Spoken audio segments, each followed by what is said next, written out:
got to stand up strong, face the truth about themselves, to understand what went wrong. I know we can find a way. I know we can find a way. I know we can find a way to stand up,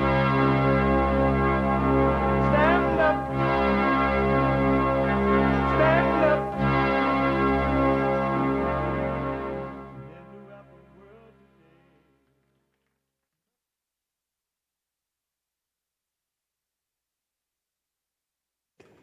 Uniting the races with truth instead of dividing them with lies. We're also rebuilding the family by rebuilding the man. I am Jasmine Peterson. Good morning. Hi, y'all. It's amazing. It's Tuesday again. And you can get involved by calling 888-7753-773, 888-77-JESSE, Jesse, Jesse. And my biblical question for this week is a doozy. Why is it okay to discriminate against men but not women? Why is it okay to discriminate against men but not women? You ever wondered that? What the? We have every way that you can watch and support the show listed on JesseLeePeterson.com/show, JesseLeePeterson.com/show. And if you got to run around right now anywhere in the world, you still can listen as it is happening by going to the listen line. Call on your phone. You can listen. Calling the listen line at 605-615-4131. 605-615-4131. And to donate and have your comments read out loud, go buy me a coffee.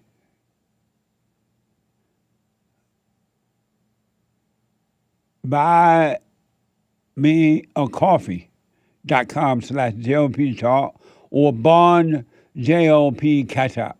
Bond JLP Cash App. It's Tuesday. And every Tuesday is Country and Western Tuesday. Bring back, oh, bring back my country to me. Bring back my country to me. Who let the dogs out? What the? Amazing.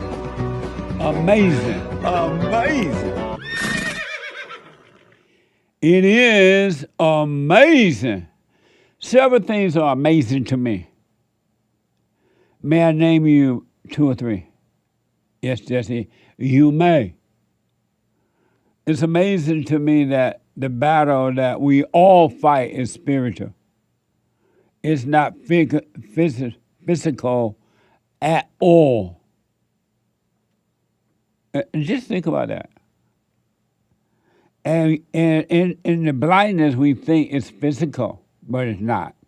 It's also amazing to me that there are no such things as problems.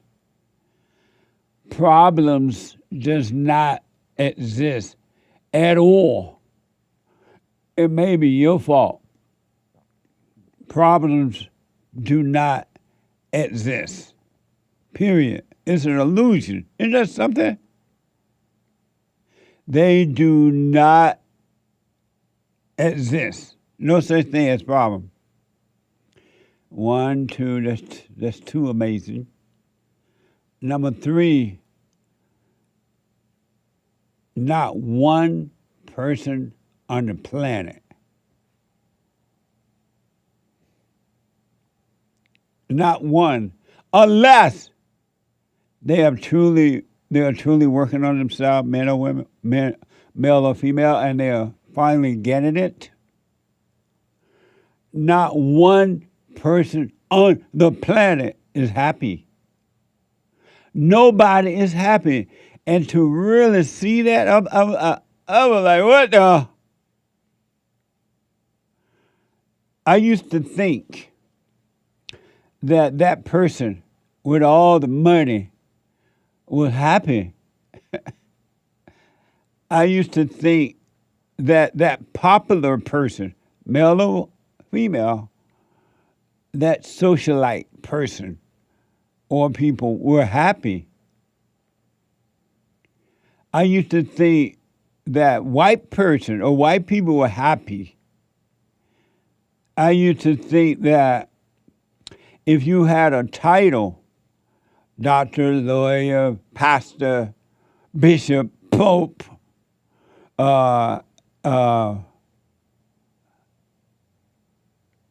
angel, whatever they call them, I used to think that they were happy.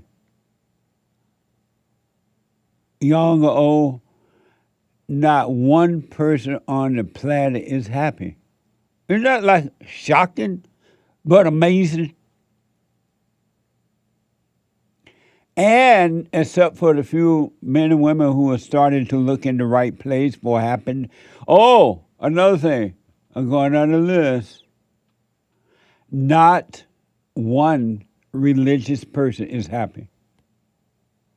It doesn't matter the religion. No religion. Not one person in a religion is happy. Not one. Not even the people that teach the religion. Young, old. Isn't that amazing? It doesn't matter the degrees that they have. Nobody is happy. Now, some people put on a fake show of happiness, but when they're alone, they cry. They cry. That is shocking, knowing that is real. That is so real. And it's so true. Not one.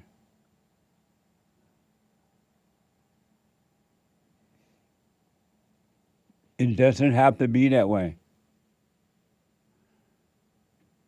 You, if you want to, can place your feet on solid ground and have perfect peace.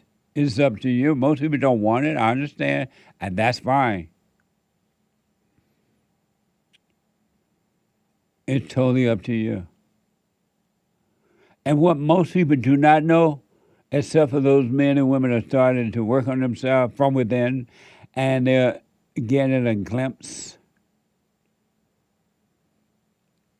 that everything they ever thought or been taught has been wrong.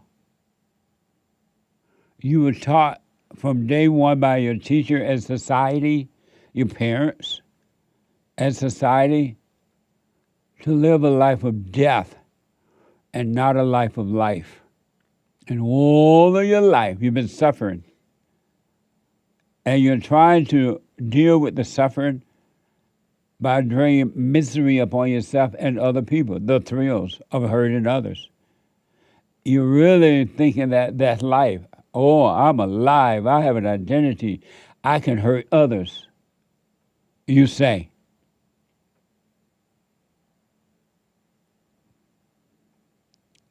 And this is hell on earth. Earth is not heaven, and man is not God. Nobody's happy. And it doesn't matter what they have. It doesn't matter the degree.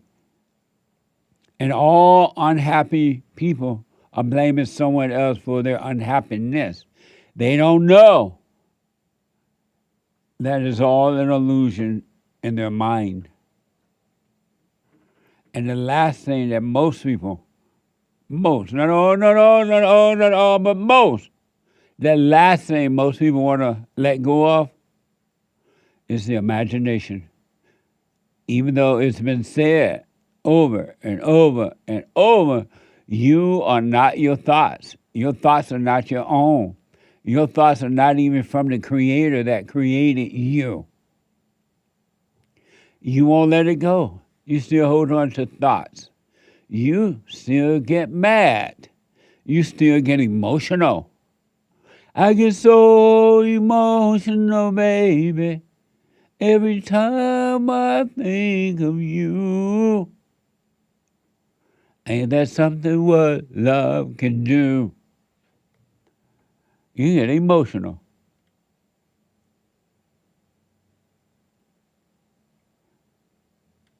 And it's going to get worse.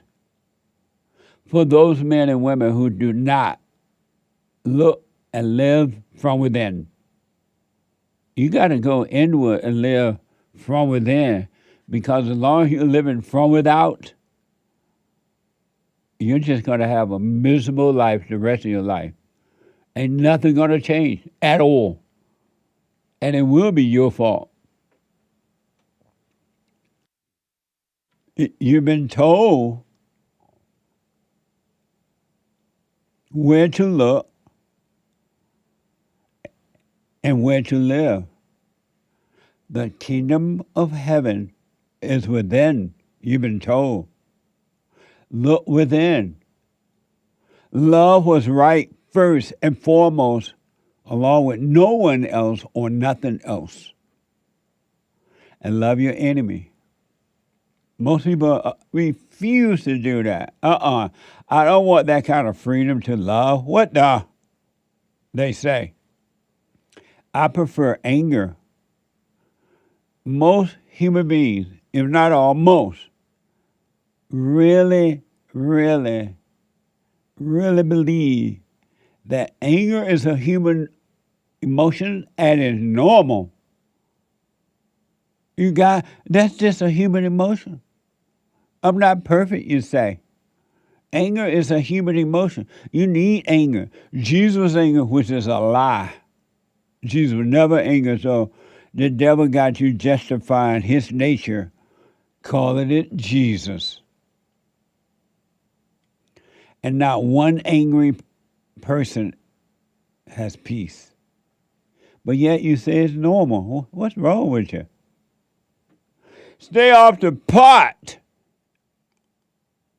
Stay off the mushrooms.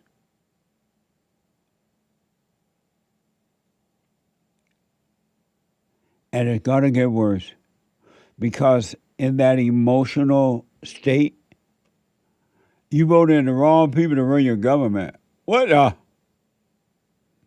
And you vote them in over and over again to keep you in misery, because in your fallen state, the devil tell you next time they will do better. And they tell you that too.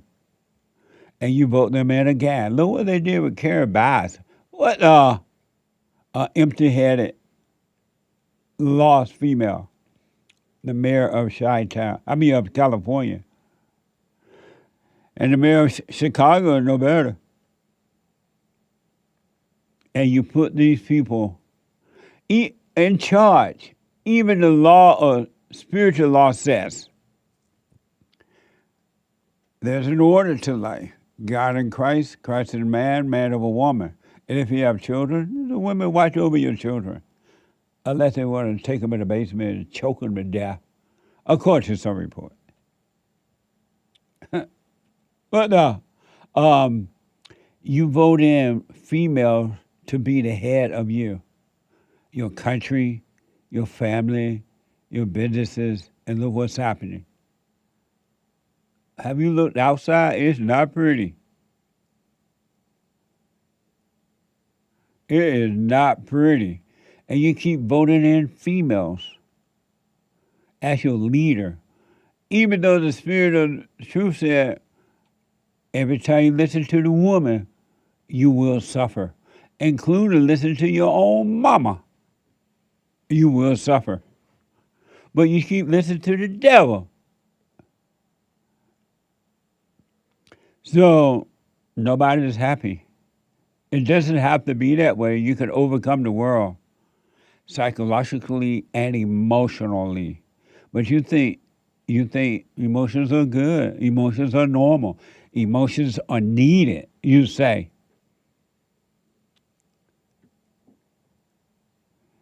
I got proof that you keep voting in these people. Just think about that. In the good old days, men and women of all races knew the order. They knew that women were not created to lead because they are, until they overcome, and they can, they are the gates of hell. Hell come through the woman. And it's not her, but it's the hell that made a home in her. Thank you, Eve.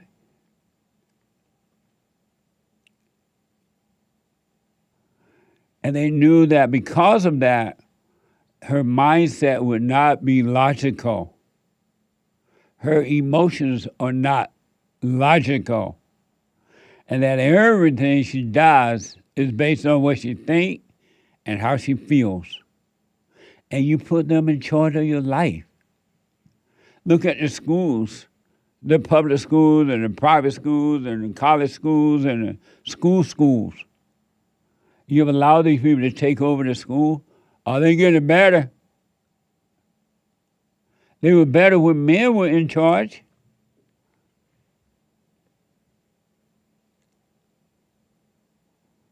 Look at the businesses. Look at the government. Is it better now you put these females in charge? Females in the good old days would outright say, I would never work for a female. She's too 55. Her mindset is not good. She's jealous. And even women refuse to work for other women. You've allowed that to change, and look what's happening. The world ain't getting no better. We got to change it. I have proof. Yahoo News is reporting a California bill that will have think about this. And according to the report, it was a black female, and she was aiming to decriminalize theft-related crimes. It died in the committee, but a female recommended it. And black. I told you that not all, but black people turn your country into a ghetto. I told you that when you elected Barack Obama, and the country has been going downhill fast ever since, quickly becoming a ghetto. My country is gone. Yahoo News. A California bill that would have theft offenders enter a diversion program. Black people love programs, huh? Because the civil rights movement told them they need programs. You need more programs for the blacks. They're never going to learn unless you have a midnight basketball program or some type of program. They're not going to learn any other way, and they still don't learn. But this female wanted a diversion program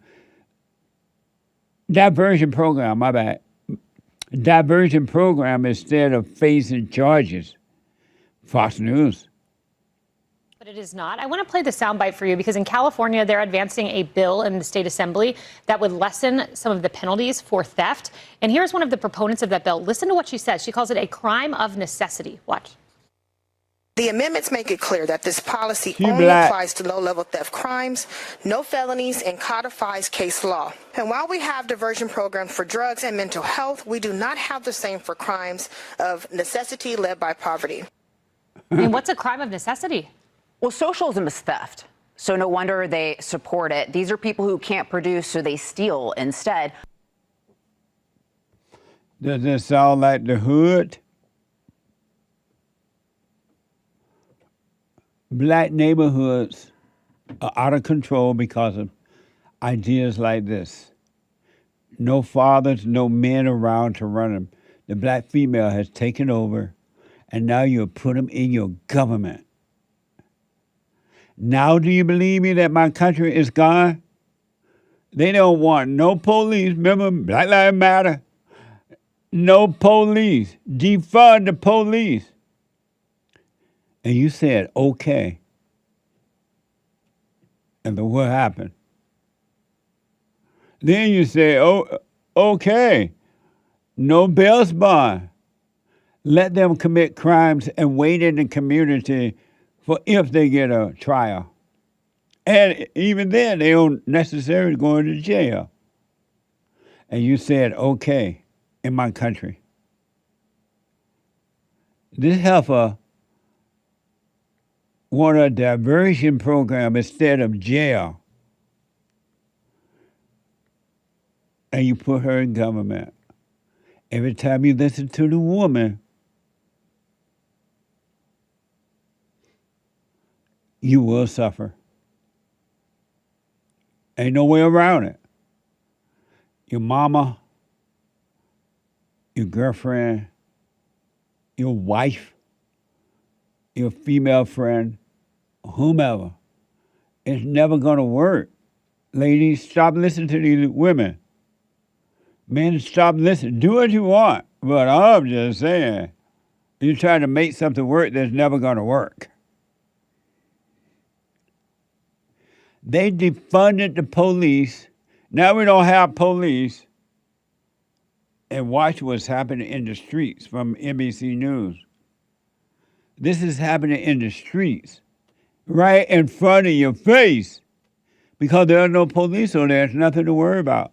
The handful of policemen that we do have, they show up after the crime is over, and the criminals have gone. And they even if they get there a little early during the crime, the police wait around the block. They're right around the corner. When the criminal leave, then they show up. And the criminals know it. Here's what happens as a result of putting the females in charge and getting rid of the bail bonds and the police, NBC News. And this is happening a lot now. It was a chaotic scene on the streets of Los Angeles as a street takeover led to looting. Tonight, the push to crack down on chaos in the street.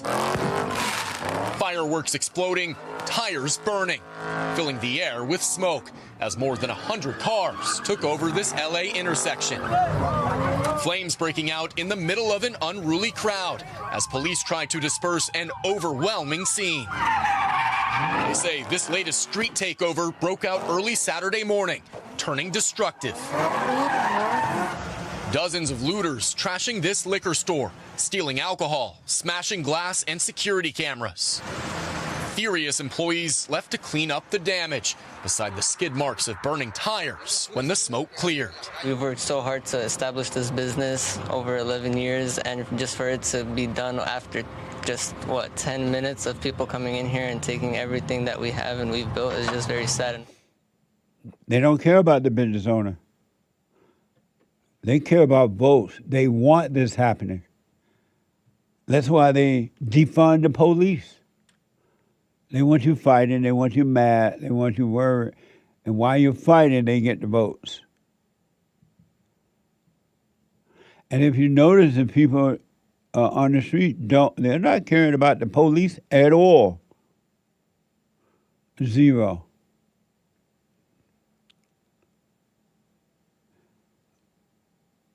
Was it like this before they defunded the police? No. When the father don't guide the mother, his wife, and the mother to his children, how to run the home, the house goes out of control. Same thing in the country, folks. Authorities call this a growing problem. Local law enforcement says it's a concerning pattern of lawlessness. Last week, another crowd ransacked this AutoZone, police calling it a mob-like burglary, as young people in hoodies and masks cleaned out the store shelves. The Los Angeles Sheriff's Department now urging the public to help, releasing wanted posters to help track down some of the at least 27 suspects captured on camera. Out-of-control trend burns through city streets. Amazing, huh? It's amazing, too, that if the human heart is not working for you, you need the law of the land to contain the people. And if you take away the law of the land, human being goes out of control. Have you noticed that? Human beings literally go out of control when you remove the law of the land, because they're not obeying the law of the heart. If you obey the law of the heart, the laws of the heart, there would be no crime. There would be nothing but love. But most human beings don't have the laws of the heart. And so you need the law of the land to contain them. But they have removed the laws of the land. No police, no bail bond, let them out of jail. That's racism to put them in jail, they say.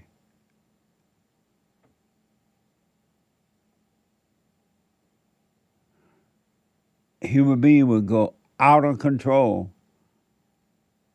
if they don't have some type of law to contain them. And this is a proof right here.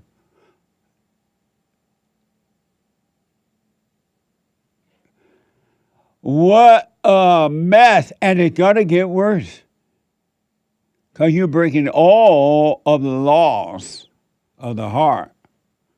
You're putting women in charge of leadership role. That ain't gonna work. Never gonna work. Can't work. Won't work. Is not gonna work. Just because you feel good about it and think you're doing something righteous, it ain't gonna work.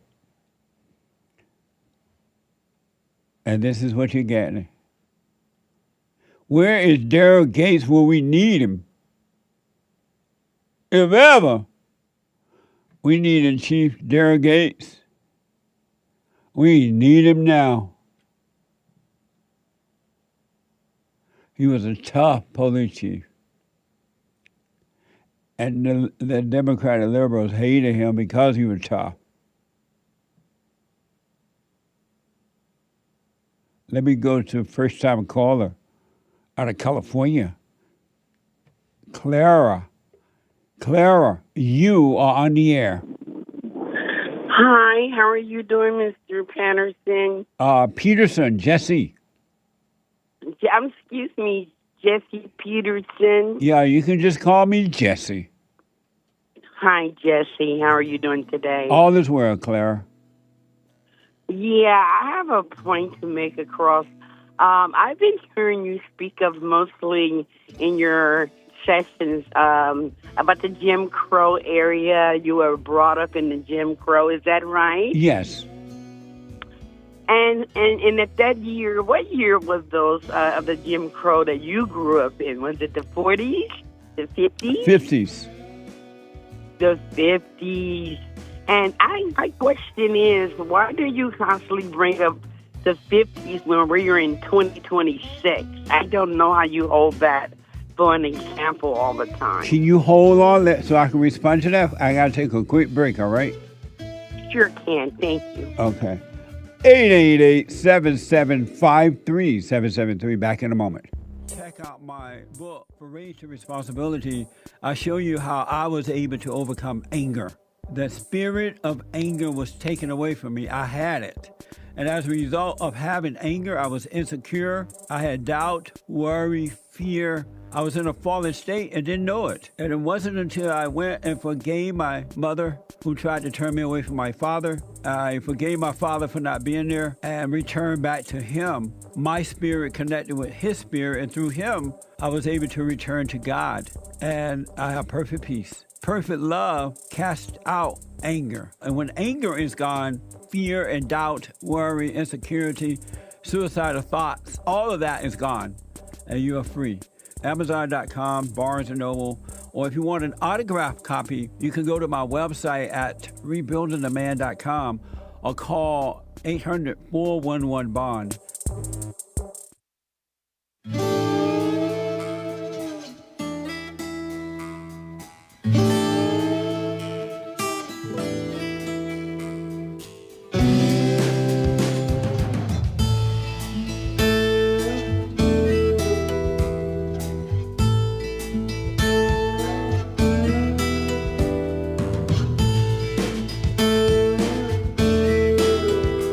Okay, welcome back. 888-775-3773. Couple announcements. Women's Forum this Thursday at 7 p.m. for ladies only. Every third Thursday night of the month for ladies only. And I have to tell you, this year, the ladies started out with a bang, going all the way from the basement to the 50th floor and beyond. They're truly working on themselves. Those ladies' forums are amazing. And the men's forum are the first Thursday night of the month and Sunday for everybody. So this Thursday, ladies, see you then. You can go to rebuildingtheman.com/event. rebuildingtheman.com/event for more information. And don't forget to like these videos. Like the video. And we have the best counseling service on the planet. You may need 2 sessions, 1, but maybe 2. And some people do follow-ups because they just want to. Family, individual counseling around the world. By phone, Skype, or in-house. Go to rebuildingtheman.com, rebuildingtheman.com to make an appointment, or call 800-411-2663. 800-411-BOND. I want to go back to Clara, first-time caller out of California. And Clara, you want to know, why do I bring up Jim Crow era when it's what'd you say, 2020, what? 2026. Oh, okay. I bring it up to remind the people that they have been lied to, the whole world been lied to about the blacks and Jim Crow era. They have been told over and over, generation after generation, by the liars, that black people, Jim Crow, somehow or another, was stopping black people from having a life. And in all honesty, blacks were doing better then than they are now, because they didn't have leaders. They thought for themselves. They thought as individuals. They had their own businesses or jobs. They went to school. They raised their families. And then the so-called civil rights movement came along and lied to the blacks and lied to the people. And now, 70, 80 years later, the blacks are worse off today than they ever been in the history of America. Okay, I can sort of agree with that to some sort, because I look at it this way. Back in those days of the Jim Crow era, those black people did have their own lands. did have their own lives, and things were pretty much different. It wasn't a lot of Hispanics. It wasn't a lot of immigrants so much back then. Yeah. You know, we pretty much had it a lot better back then. And as the times rolled, things got a little bit out of control. And my mother had property, and my great-great-grandfather had property, Yeah. and I get you on that. You're so right. Things were different back then, opposed to the flip side, you know, where women had good men and Yeah. men stayed with their families, and, you know, and even though we've seen segregation, but we had a little bit more structure. Now, as the times with Jesse and Al Sharpton came in for various reasons of unfair treatment to certain Black Americans, they stepped up to in a different way of trying to get us some order and try to get fair treatment, and it blew out of context. They And, never wanted what that, Claire. what- That's not what they wanted. Jesse Jackson, Martin Luther King, Sharpton, and all. They never wanted order for blacks. They wanted to control the blacks so that the blacks would vote for them, and that way they could get money and perceived power. They brought disorder because prior to that, black people had order. But those Jackson and others brought disorder, and now everything is out of order. Well, we got that today. People trying to maintain profit or for whatever reason to get money off of certain eras and years of making money off of the people. We have people with platforms today, not ministering hope for the black people, as you call them, the blacks, and black people as yourself. The blacks. Yeah, the blacks, the beautiful black people as yourself, you know, and people, you know, who try to have a platform to really make us see the difference in Jim Crow into 2026. Yeah. I mean, those eras was great, but they had, again, beatings, they had water hoses, now we got the police shooting us. It's a different time and era, but the same thing is going. What do you mean by shooting y'all? Are you black? Well, my name is Clara. Of course I'm black. I was raised in a community of what do you mean by the police shooting y'all? Excuse me? You said the police are shooting y'all? Well, I include myself because I have black African American family members and sisters that I grew up with around my area, and I'm a Christian. So have you been shot by the police? Have you? Have you? No, sir. So what do you mean by the police shooting y'all? Well, I'm trying to make it a point here, if you let me, please. Back then, of the Jim Crow era, they had get beatings and hung and on those things that happened back then. Now, today, there's a different type. Black people are working, and black people are holding jobs, and they're not recognized. Well, the reason that they had the dolls back then because the black people were breaking the law.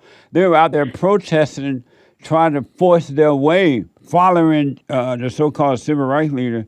They were trying to force their way into the white community, make white people love them, or trying to move into the white areas because they were listening to the so-called civil rights leaders. That's why they had the water hose and things like that to break up the chaos. What, you know, they didn't just go and get dolls because they had nothing else to do. Lord, let me get a dog to go after the blacks. You know, did the dogs chase you? Did they bite you? Because I ain't participating in that mess. You know you didn't participate, but you're participating in another kind of situation where you're demonstrating what happened, and I get that, and I applaud you for that. But we need to start speaking more life into people in general. I don't see color anymore. I see people. I'm a Christian, and I know when I leave this earth, I'm gonna have to give account to God on what I've done down here. Excuse me? You don't see color? I don't see color as a prejudice. What I'm can trying you to see say. me right now on the camera? I know you're a black, handsome man. I know. I thought you didn't see color. Well, you're black. I'm white, and my neighbors is Korean. I thought you said you were black. You said you were black. No. Jesse, I said I don't see colors. No, you said your name was Clara. You said your name was Clara, and you were black. I said my name is Clara. That don't mean I'm black. Oh, I have black friends. I have neighbors that are black. So I'm about to say, because white people named Clara too. So you're not black. Yeah, no, sir. You white? I am white as the pure white snow. How about that? White is beautiful. So let me ask. It is beautiful, and black is beautiful. We're all beautiful. God created us all in His own image, and that's what we should be talking about. You are so beautiful. Don't sing to me. You sound so good. And but Claire, let me ask you one quick question because of time. Yes, sir. Have you forgiven your mother? You know, my mom, she was an awesome mom, and I need to forgive my dad. Why? Because my dad was an alcoholic and he was on drugs, and my mother would beg him to stay around and help her, and he chose the drugs. So that's who I need to forgive, my dad. But unfortunately, the drugs. Have you forgiven your mother? About what? That she took care of me? And raised me and cleaned me and made sure I was fed and clothed and so on. She was supposed to do that, Clara. She was the mama. Okay, then. So what do I need to forgive her for? She wasn't doing you a favor. Well, why do I need to forgive her? She was because she drove your father to drink. Oh, how do you know that? Because your mother was held to pay. And your mother was held to pay? Your father could not. Your father could not handle the hell of your mother, and so that's why he became a drunk, or if he was a drunk alcoholic. But let me ask: was your mother perfect? Jesse, did you forgive your mother for turning your father away from you? Yes. Okay, then. My mother didn't turn my father away from me. Claire. Yeah? Have you forgiven your mother? I don't have anything to forgive her for. She was perfect? She gave me life. She was perfect? She gave me life. Listen, like you said. Your mama did not give you life. Human beings don't give life. Only God gives life. That's a lie. Your mama did not give any life. Okay, well, my mother laid down with my dad, and I came in the world. Was she perfect? Nobody's perfect. You're not even perfect. Clara, was your mama perfect? My mother wasn't perfect, and your mother wasn't perfect. What was imperfect about your mama? My mother was a sinner, but she was saved by grace. Did you forgive her for her anger? She was always upset about something, but never angry. Anger is upset, Claire. Do you get upset? Claire, I got to run. I appreciate it. 888-7753-773. Super. Super chat. Super chats. Couple of quick super chats. We appreciate your coffees here. And super chats. Krabby Turtle says, welcome to JLP show members. Thank you, Krabby Turtle. Amazing name. Eugene with a coffee says, good morning, Jesse and crew. I remember during Obama, gas prices went up to over $6 a gallon. And gas was running out, and Obama destroyed American steel. Trump brought back American steel. Thank you, Jesse. I rest my case. You're welcome, and thank you. Jerome, you hear that? From New Jersey? You hear that, Jerome? $6 and destroy American steel. Amazing. And Trump brought it back. Thank you. Aries 1 gifted a couple cans on pilled.net. Thank you, Aries 1. Amazing. I appreciate it. Pastor Chatelet gifted 5 subscriptions to Jesse Lee Peterson. Thank you, Pastor Chatelet. I appreciate that very much. A super chat here from VMST. I'm a math teacher, and it's the first day of classes, Jesse. Every single guidance counselor and every single vice principal at my school is a female. The principal is a beta male. Lord help the children. What a mess, huh? It's just going to get worse. It's not going to get better. Kids do not obey women. They obey the man. And someone Amazing. Thank you. Someone bought a coffee, says, good morning, all. What do you recommend for someone that is stuck and don't know where to turn to? Look within, see your anger, forgive your mama and your daddy, and start living from within. I promise you, everything will change because it's just you're living in your imagination and emotion, and it's all an illusion. Amazing. Thank you. And that's all for now. Oh, amazing. Thank you all. I appreciate it. Let me go to Spain, heard around the world, and talk to Remir out of Spain. Remir, you are on the air. Oh, my God. Jesse, how are you doing today? All is well. Happy Man History Month. Yeah. Happy Man's History Month to you too, sir. I would love your show. Keep doing what you're doing. I listen to it all the time. I wanted to talk with you really quickly about three things, if that's okay. All right. All right. So, number one, I live in Las Vegas, and in Hawaii, and then in Spain. I travel back and forth. And you've been talking about Spain, and I live and my family is in the Basque Country, which is in the northern part of Spain. And the Basque people have been there for a long time, before Spain was Spain, before Europe was Europe, have been there forever. And we live in a small little town, and I could not believe when I just came out here how many Muslims and blacks are living in the town. It's mind-blowing. And it's like you were right about how they're. I mean, just the other week, somebody went into a bar, one of these black Muslims went into a bar, ordered a couple drinks and tapas, which is something to eat, and he ran out without paying for it. And everybody was in shock. They've never seen nothing like that. Like, it's crazy how the truth that you're speaking on your show. I want to say thank you for that, for You're being welcome. truthful. 'Cause it's amazing that the government there is allowing that to happen because they want votes. And they don't care what the citizens of Spain think about it or how they feel about it or that they have to protect themselves now. It's amazing how that is. It's mind-blowing, so man. It is. It really is. It really is. I thought that it was because they didn't care, but they do care. They know what they're doing. Yeah. They know exactly what they're doing. Yeah. Well, it's just amazing. So when you were speaking about that, I didn't really believe it until I seen it with my own eyes, and I was like, "Wow, you're so on the point with that."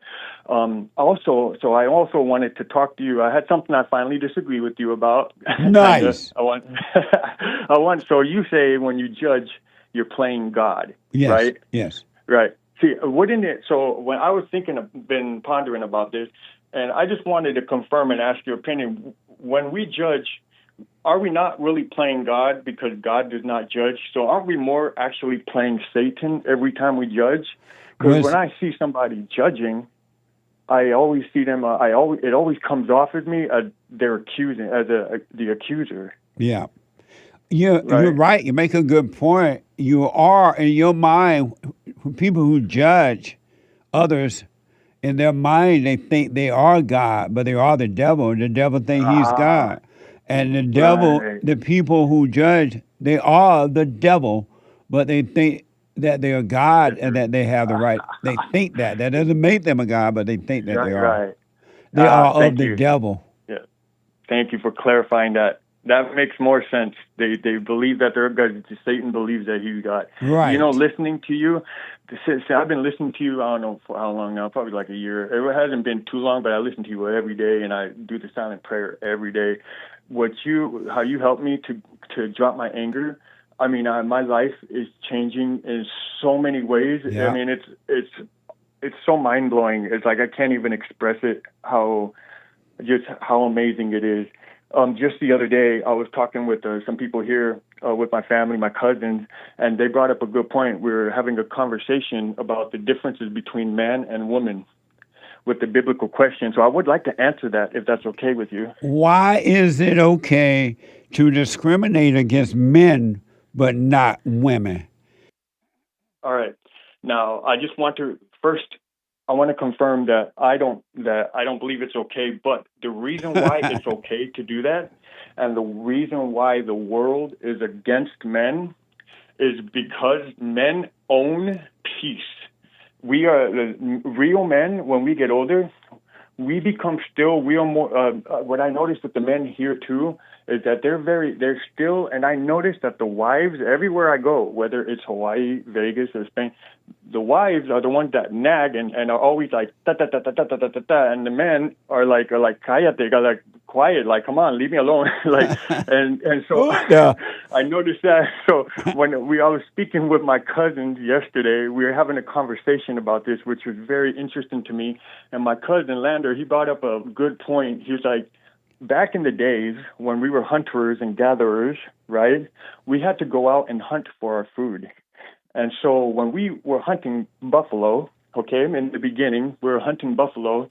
We had the women and children, right? But we had the women with us, and we would have to creep up on the buffalo and not make a sound and slowly creep up to attack them, right? But the women would end up being like, hey, what are we doing? When do we go? When do we have, like, start talking? And they would scare the buffalo away.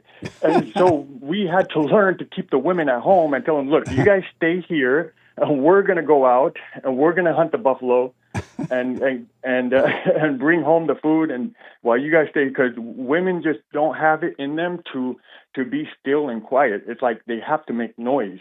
That's amazing. Right? And so when I hear the biblical question, I'm like, men, we are so accustomed to wanting to be still and quietness and peace, but I believe the world does not want that. And that's why the world calls peace boredom. Everyone always is bored. I'm like, we have to do something. We got to make some noise. We got to do something. Wow. And I think that is what the cause of it. Well, I appreciate that, and I'll put my little 2 cents in on Sunday. Thank you for that. Remir. Yes, sir. Amazing. Thank you. I just wanted to call in and talk to you. I love you so much, bro. Like, you have done so much wonders, and I just want you to keep doing what you're doing. You stay with it, stay with it, stay with it. You haven't seen anything yet. You will, if you stay with it, you will end up with a clear mind. And in everything you do, you will do it with a clear mind. You will have the mind of God. Thank you, Jesse, man. You're the best, bro. I really appreciate you, man. You have a blessed day, and God bless all you guys. You too, all of you guys, man. All right, take care now. All right. Yes, sir. Thank you. All right. Amazing. Let me go to Isaiah out of Wisconsin. Let's see here. Isaiah, you are on the air. Hey, Jesse, good morning. How you doing? All is well, sir. How are you? I'm well. So I called you a couple times, and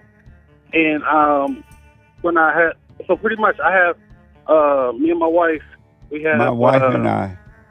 I'm sorry, my wife and I, we have 9 kids together. Wow. We are separated. And Isaiah, can you hold for me? Let me take a quick break. Yeah, absolutely. I got you. Oh, hold on. I'll be right back. The hate news, not the fake news, by the anchor baby. 2 more hours to go. Back in a moment.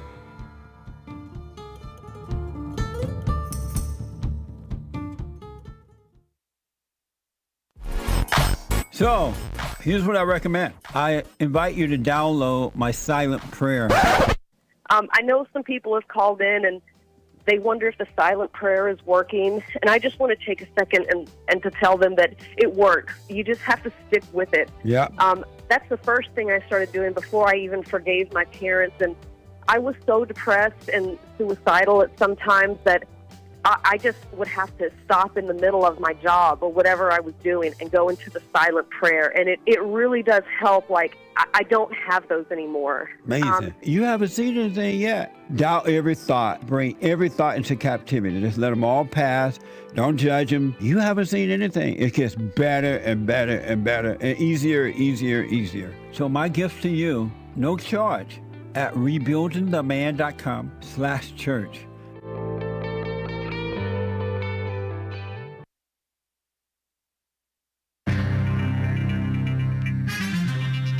An excellent first hour of the Jesse Lee Peterson Show, Country Western Tuesday.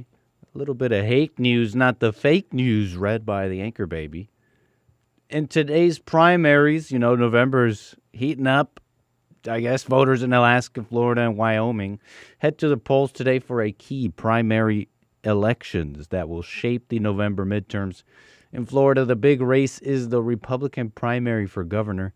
With term-limited Ron DeSantis stepping aside, Trump-endorsed Congressman Byron Donalds is the clear frontrunner against Lieutenant Governor Jay Collins, James Fishback, and former House Speaker Paul Renner. Several congressional primaries are also on the ballot in the closed primary state. Alaska holds its top 4 primary for an open governor's race after Mike Dunleavy's term ends, with 17 candidates competing. Republican Senator Dan Sullivan faces a crowded field that includes former Democratic Representative Mary Peltola. Voters will also choose nominees for the U.S. House and state legislature seats, plus a ballot measure on campaign contribution limits. Wyoming holding statewide primaries for governor, U.S. Senate, and other offices. Polls close this evening, with results expected later tonight. We'll see. And a legal battle is heating up. A landmark federal trial begins today in Oakland, California, as 4 states take on Meta over claims that Facebook and Instagram were deliberately designed to addict children and teens, while the company downplayed the harms. California, Colorado, Kentucky, and New Jersey are leading the first bellwether case in a broader multi-district lawsuit filed by 29 states. Prosecutors allege Meta engineered features like infinite scroll, likes, and recommendation algorithms to keep young users hooked. They didn't even invent that. It's so weird. Boosting engagement and ad revenue at the expense of mental health. Parents hate their kids in America. They also say the company collected data from children under 13 without proper parental consent, violating the federal Children's Online Privacy Protection Act, and misled the public about the risks. If successful, the states are seeking roughly $200 billion in penalties, equivalent to Meta's 2025 annual revenue, along with court orders forcing design changes to make the platforms safer for kids. Meta has called to make the platforms safer for kids. Meta has called the demands outlandish and vastly disproportionate. I apologize. Denying the allegations and saying it has long prioritized youth safety. The company previously cited a higher $1.4 trillion figure based on the state's penalty calculations. The trial is expected to last 6 to 8 weeks. Jurors may hear from Meta CEO Mark Zuckerberg, Instagram chief, and company whistleblower. An advisory jury will weigh the evidence, but the final decision rests with a judge. This is the biggest test yet of state efforts to hold social media companies accountable for youth harms. How much does this country care for kids? I think this is a show. ChatGPT for teens, though. They're coming out. OpenAI today rolled out ChatGPT for teens, a dedicated experience for stronger built-in safety protections for users ages 13 to 17. The mode activates automatically if a user self-identifies as a teen or if OpenAI system estimates they are under 18. It emphasizes learning through study mode, step-by-step guidance, and reminders against shortcutting homework. Features include break prompts, quiet hours, and options to limit human-like voice responses. Stronger defaults restrict content involving self-harm, violence, eating disorders, and explicit material. Parents can link accounts for controls and high-risk notifications. The launch comes amid growing scrutiny and lawsuits over AI chatbots. impact on young users and their mental health. OpenAI says the changes support healthy, age-appropriate use while keeping teens engaged with AI for education. Why do I get the feeling our teens are being left behind in a way that is hard to explain? I need AI. I need AI to explain it to me. Folks, if we got the second hour of the Jesse Lee Peterson coming right up, you could call in 888-775-3773. That's enough of the news. More Jesse Lee Peterson coming right up.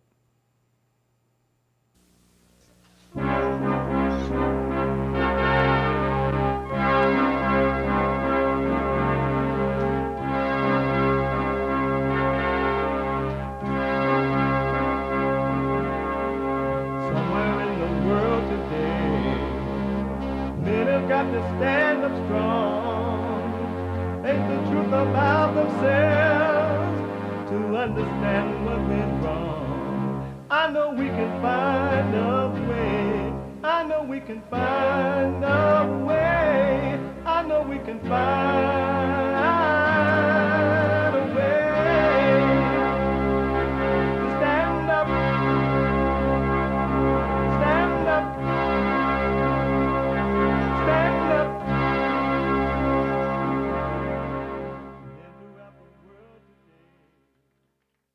Uniting the races with truth instead of dividing them with lies. We're also rebuilding the family by rebuilding the man. I am Jesse Lee Peterson. Good morning, and hi, y'all.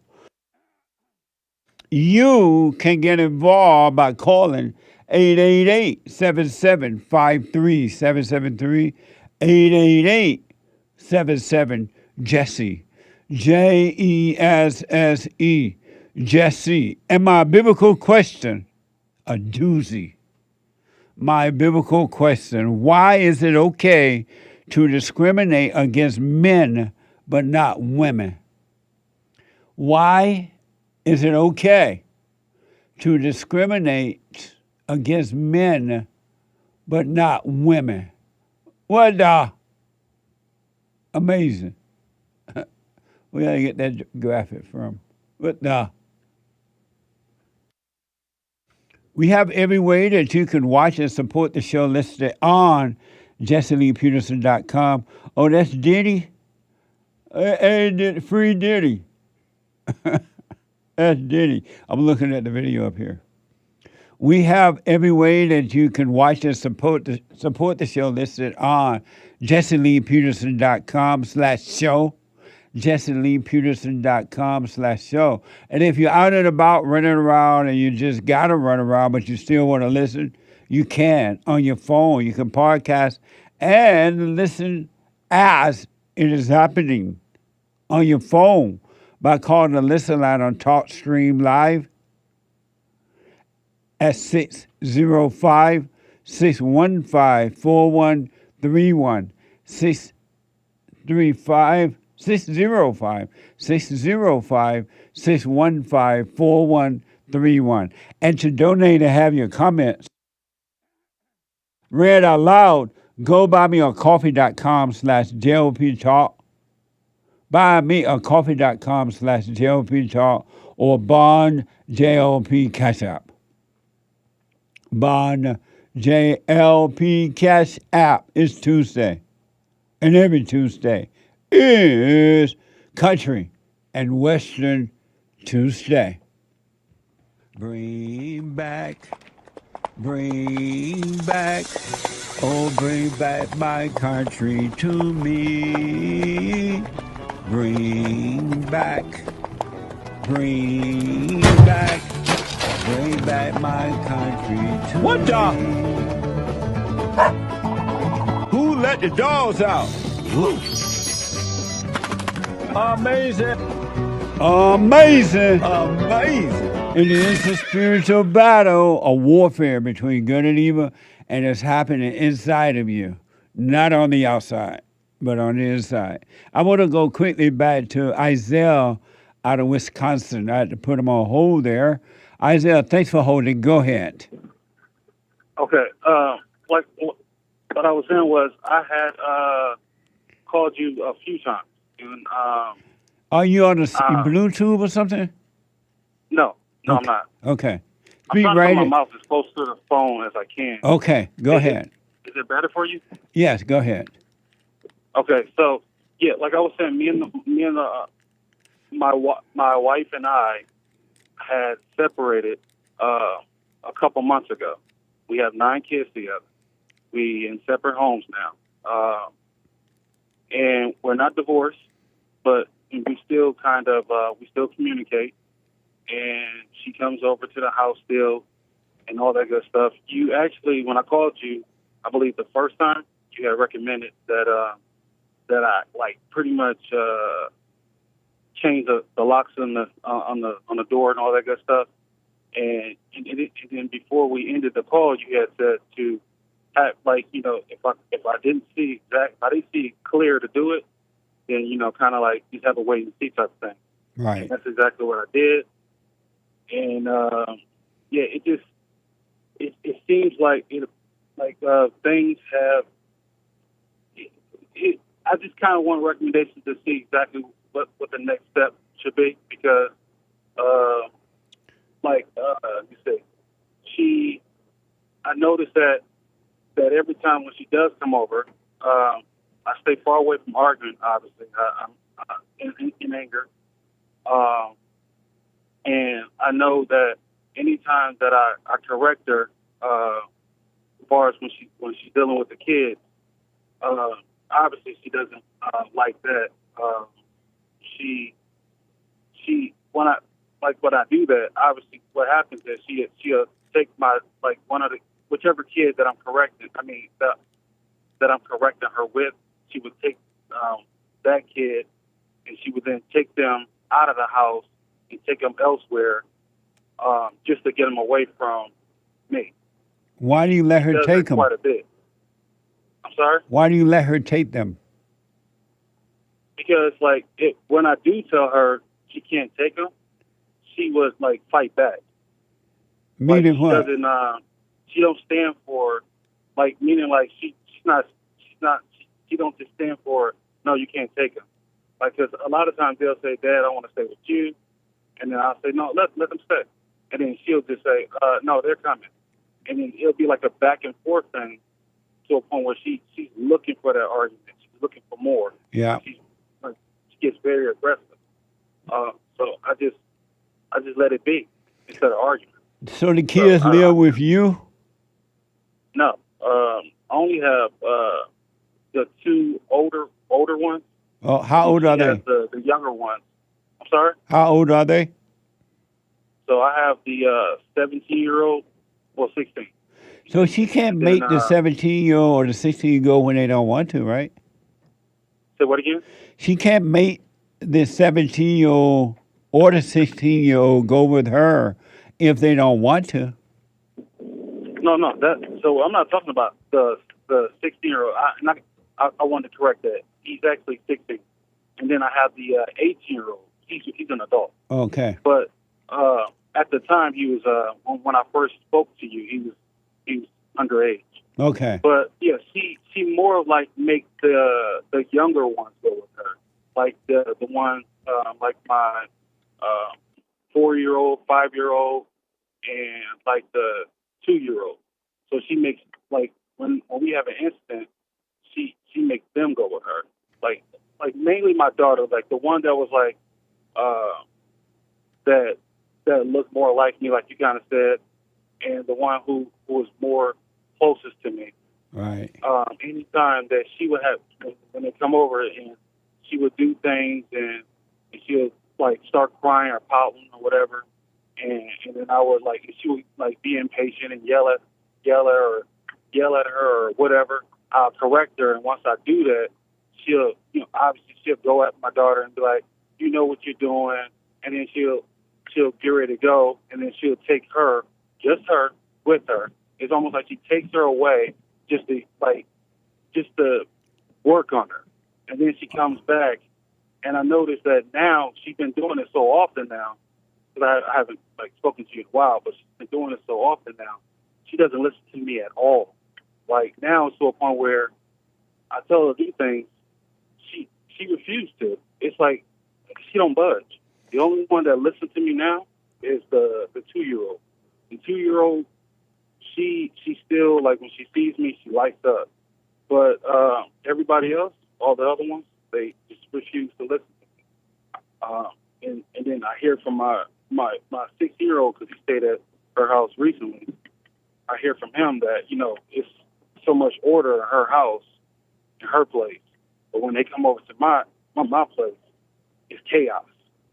And I do see that. And, you know, when I do see them acting the way they act, you know, obviously I understand that, you know, we pass that on to them. And I get all that. I can see it. And so I'm patient with them. And, you know, I still, even though they don't refuse to listen, it gets to a point where, you know, I kind of like, I'll just throw out, hey, look, if you don't listen, I'm going to pop you in the butt type stuff. Like, just to get them to see how they'll respond to that. And my daughter, the one that, like I said, was closest to me, she looked at me and she just laughs at it. How old is she? It's a joke. I'm sorry? I said stay close. I just stay close to your phone. How old is she? Oh, the one that I'm talking about, and I could be wrong. I could be a little bit off. She should be, she's 6. I'm sorry, she's 6. Why do you let your ex-wife come and take your children? Okay, because they stay with her because of school, for school reasons, and I work a lot, Oh, okay. so I can't get them off to school, and that was one of the reasons why we made the agreement that they would stay with her. It's best they stay with her because she can get them off to school, and I couldn't. And so they stay with her, and that's one of the reasons why when I do tell her, they you know, they let her, she can stay with me. She'll go like, no, they're coming. And it'll be like I said, it'll be a back and forth. She absolutely refused to listen. She refused to allow them to stay no matter what I say. So I don't even bother with it no more. And so I just let it be. And your question for me is what? I was just more of just trying to get recommendations because at this point, just seeing what do you recommend me to do going forward. Well, absolutely. I recommend that you not get angry because based on what you're telling me, your ex-wife or your divorced wife, whatever she is angry. Well, my wife, we separated, but we're not divorced. She's angry. She can't help herself. She's out of control. So don't argue with her at all because that's what all angry people, they look for the thrill of getting a reaction from others, and they call that life. So don't argue with her at all.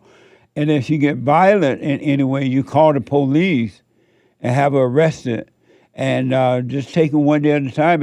And you can't change your job around where you can get someone else to watch over your children. Well, I do have. I'm self-employed, so I could like make changes and do that. But so I can maybe have a conversation with her, like, and let her know, look, they can stay with me, and I'll start getting them off to school and all that stuff as well. I can run that by her. When you say get them off to school, you said they're not being homeschooled by your wife. No, okay. So like when I told you, like, I mean, I told you this a while back. You know, I gotta give you a recap on it.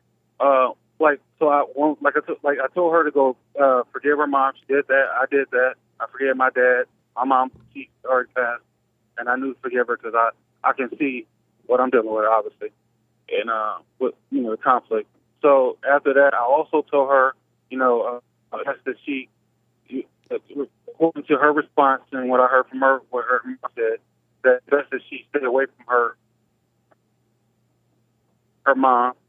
And I also recommend her to stop working. I was going to take care of everything financially. And, we just work on ourselves. Right. I was telling her that I recommend her to not work. And she said no to that. She's still going around her mom. And ever since then, it's like everything that I tell her to do, everything, she does the opposite. I told her I can go with down the line. Everything she just refused to do. Well, if she's still going around her mother, you know, and you don't have a chance. It's never going to work.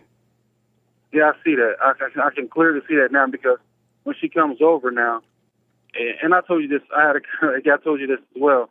I notice when she does come around, it's like I can see how she's being so deceiving, like so conniving. It's like just how to a point where she's like every time, like if I leave my little ones, I let them sleep in the bed with me.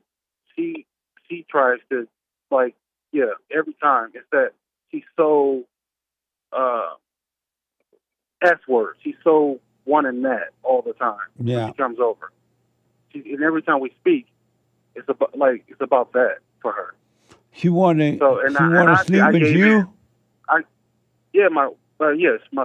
My wife, she wants to sleep in the bed with me. And do you let her do that? I gave in a couple times, and I noticed how. Why are you giving in? That's what she wants. She's taking control of you, and she know you're weak. Why are you giving in? Well, I gave in all those times because I was listening to Evil, and I saw that, and I haven't. One thing I will say is although I was seeing, I saw what I did afterwards. I didn't walk away from the silent prayer. Still do that. I still do that night and day. Morning and night. But yeah, I gave in. I gave in, and yeah, it's a mess. It really is. That's why she hates you, because she still know that you're weak, and so she's coming over and she's tempting you with sleeping with you and with your children, and if she's living with her mother, I'm sure her mother feeding her a bunch of crap. And for now, I highly recommend you continue to stay calm. Do not argue with the devil in your mind or in her at all, and you'll see what you do, and things will be fine for you. Okay, I'll do that. Yeah, just stay calm and don't play her game at all, and it'll work out. You'll be fine. And the devil will tell you that it's not going to work out for you, but it will if you really, really just watch those thoughts and emotions, not go with them, just watch them, and the light will guide and the light will help you. I got you. But do not let this woman pull you in at all into her hell. Yeah, I can clearly see that. I can see it now that I see exactly what you're saying. I just know it's not gonna work at all. Right. Because of it. Yeah, she's using her mom at this point to get the kids and pick up the kids now. Her mom's using the car that we both have our name on. So they're saying, it really is very messy. Yeah. Well, don't be a part of the mess. Let her be messy by herself, and don't react. There are times when you're going to have to speak up, of course, but don't react because you're giving life to the devil. I got you. Okay, we'll do. Stay with it, stay with it, stay with it. Yes, sir. All right, Jesse, I do appreciate you. All right. Thank you. You're welcome, buddy. Stay with it. Okay. 888-77 Jesse. Let me go to Jasmine out of Texas. Jasmine, you are on the air. Hi, Jesse. Hey, Jasmine. Hello. Is it still White History Month? No, this is Men's History Month. Okay. White History is in July. Okay. Well, it still feel like it. Amazing. But so my question was, my life changed like in the past 6 months. I was dealing with some domestic violence. I ended up moving to a different state, which is mostly white. I don't think they're used to seeing like black people or black women here. So I started working at this job that required me to be the only black girl there. And I need to know if I need to quit or not, because every day I just feel like they're either talking about me, they're always staring, they're always overly nice. It's just not a good feeling. Like, I just feel different from everybody else.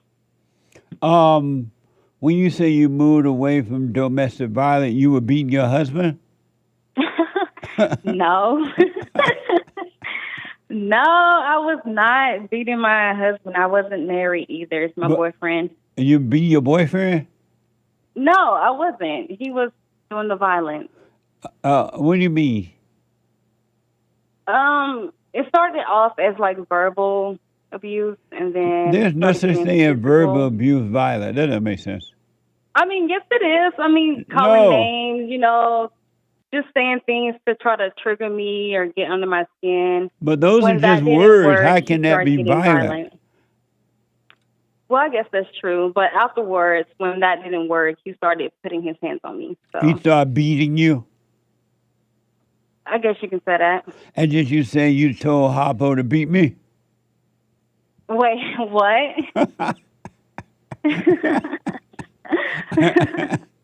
No, I just left. I left. I got help, and yeah, I'm in a different state and city, and but as far as your work, those people at work are not judging you. You're judging them, and you're thinking that they're thinking and feeling what you're thinking and feeling. Why are you even paying attention to them in that way? I mean, because certain things that I do, like, I'm still new to the job. I won't be there long anyways, but certain things that I do versus someone else, like, they have a different reaction. Like, the other day, I had messed up on someone's order, and, you know, I had asked for help multiple times prior before I messed up, and they didn't say anything. They were like, oh, she got it. She know how to do it. Until I messed up, and like instead of them saying something to me, I just seen the look on their faces, and like every corner I turned, like they were in groups talking to each other, getting quiet when I walked by, just staring at me. I don't know. It's just weird. I just feel like I get treated differently. Are you black? Yeah, I'm black. And the workers, are they white or Mexican? They're white. There's a few Mexicans, but yeah, white. And so who looking at you? The white people or the Mexicans? Both. And then sometimes customers act like they never seen a black person before. Like they'll just stare at me, smile. They won't say a word, but like just stare. I'm just always stared at. But why do you pay attention to that to see them looking at you? I mean, I can't not look. I mean, someone's staring at me. But I'm looking too. What? When they're staring at me, I'm eventually look. I mean, I don't look for long, but like I notice that they're staring at me, or I feel it, and then I look, and yeah. And so you're looking at them, looking at you, and you're thinking what? I'm thinking, I'm trying to figure out what they're thinking. Like, if you can just see, like, how they're looking, like, they never seen a black person before, like... Describe what that look like. I would say, like, some would, like, smile without saying anything, which is fine, but they'll stare as well. And then some would just have, like, a blank look on their face and just stare. And I just don't understand why. And so why do you call that looking at you like they never seen a black person? They smiling and they're because they don't do the same to nobody else. Like, but you knew to me. You knew. I mean, I'm not that new. I've been there for like 4 months now. You still new. I mean, 4 months is quite a while to me, but I mean, I know me. I won't do nothing like that. Like just stare and. But you are staring. You're staring at them, staring at you, and you think that they're staring at you. Do you think I glance. What? I glance at them. I don't stare. No, you look. And you in your mind going, "Oh, they're looking at me because I'm black." Yeah, like they never I seen a mean, yeah, black it's person. been like when they're in their little groups and they're whispering and walking by, they get quiet and they just start smiling out of nowhere, like not saying anything. What do I supposed to think? Nothing. Like, what are y'all talking about that All I can't hear? All thoughts are all lies, Jasmine. You're too involved in their thinking, and you don't know what they're thinking, and you're believing the lies of what they're thinking, and you're involved in your own dark world, and you think that they're feeling and thinking what you're thinking. Here's what I recommend. What's your question for me? Should I quit or not? Since I feel uncomfortable. But do you really think that in America that there are people who've never seen black people?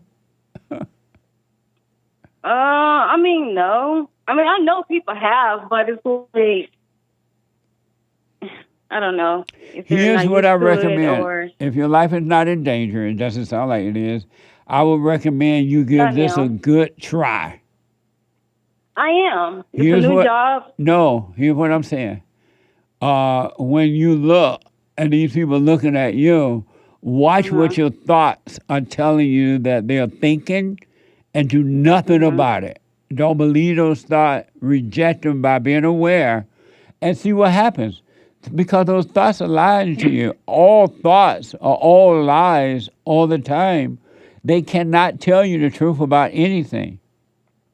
So whatever you're thinking about them, it's not true. The thoughts are lying to you. I hope they are. Because in my head, I'm just thinking, I don't know what they're thinking, but some bad. And where you're thinking you don't know what they're thinking. I'm just thinking all types of crazy stuff. And where are those thoughts coming from? My head. And why do you believe I barely them? talk. I'm sorry? I said my head because I barely talk at work. So, yeah, my head. So why are you believing that then? That's just how I feel. I mean... That's just how I feel. Trying to be all that I can be. But, Jasmine, those thoughts are lying to you. You don't just know what somebody else is thinking. Those thoughts are not going to tell you the truth. Yeah, that's true. They are not telling you the truth. You believe in lies. So what do you think they are thinking? I wouldn't even think about what they are thinking. That doesn't make any sense. I mean, they're staring at me. Like, I walk by, they get quiet, they just smile. Like, Because I can you're hear staring them at talking about them. something. I'm not staring at them. I feel them looking at me, and I look. But how are you feeling somebody looking at you? What the? It's easy. I mean, like, if somebody's staring at you and I'm close by, I'm eventually, like, feel them staring at me. I can't really explain it, but like... the thoughts are telling you, oh, look, they're looking at you. Look over there. And then you believe it. Okay, I just won't look then. You don't do anything that the thoughts are telling you to do except your job. Yeah, that's what I do. I do my job the best I can. Try not to make no mistakes. Are the customers looking at you too? Yes, like everyone. And are they supposed to look away from you? I mean, no, but like they don't look at me how they look at the other employees. Like they stare. Even the kids, like they're all like amazed or something. Like, are you the only black person? Yeah, I am. And so,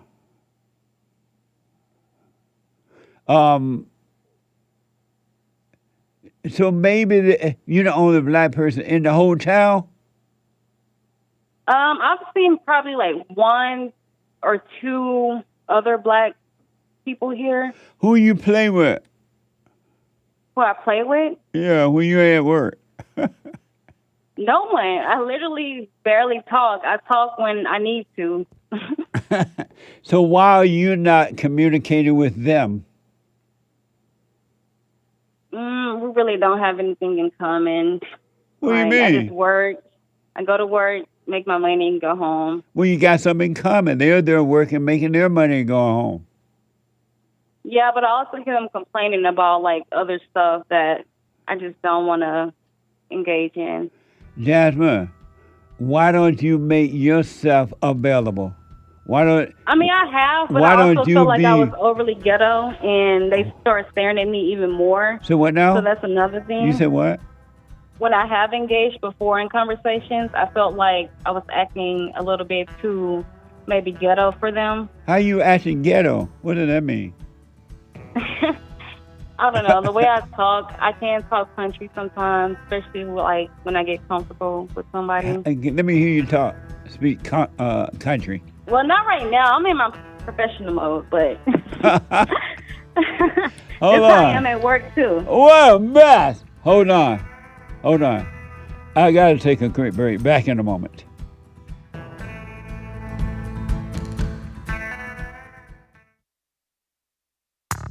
I recommend you get a copy of my book, From Rage to Responsibility. I write about how the spirit of anger was taken away from me 29 years ago. I forgave my mother who tried to turn me away from my father, and I returned to my father, and through him, my father on earth, and through him, I was able to return to God. No man or woman can return to God unless you go through the Son. And men are sons of God. There may be weak, pathetic examples of it, but it's the spiritual order of life. God in Christ, Christ in man, man over woman, and woman over children. So get From Rage to Responsibility. I write about that. Go to my website, rebuildingtheman.com for an autographed copy, or call 800-411-BOND. And donate to my nonprofit, Bond, the Brotherhood Organization of a New Destiny. We are rebuilding the family by rebuilding the man.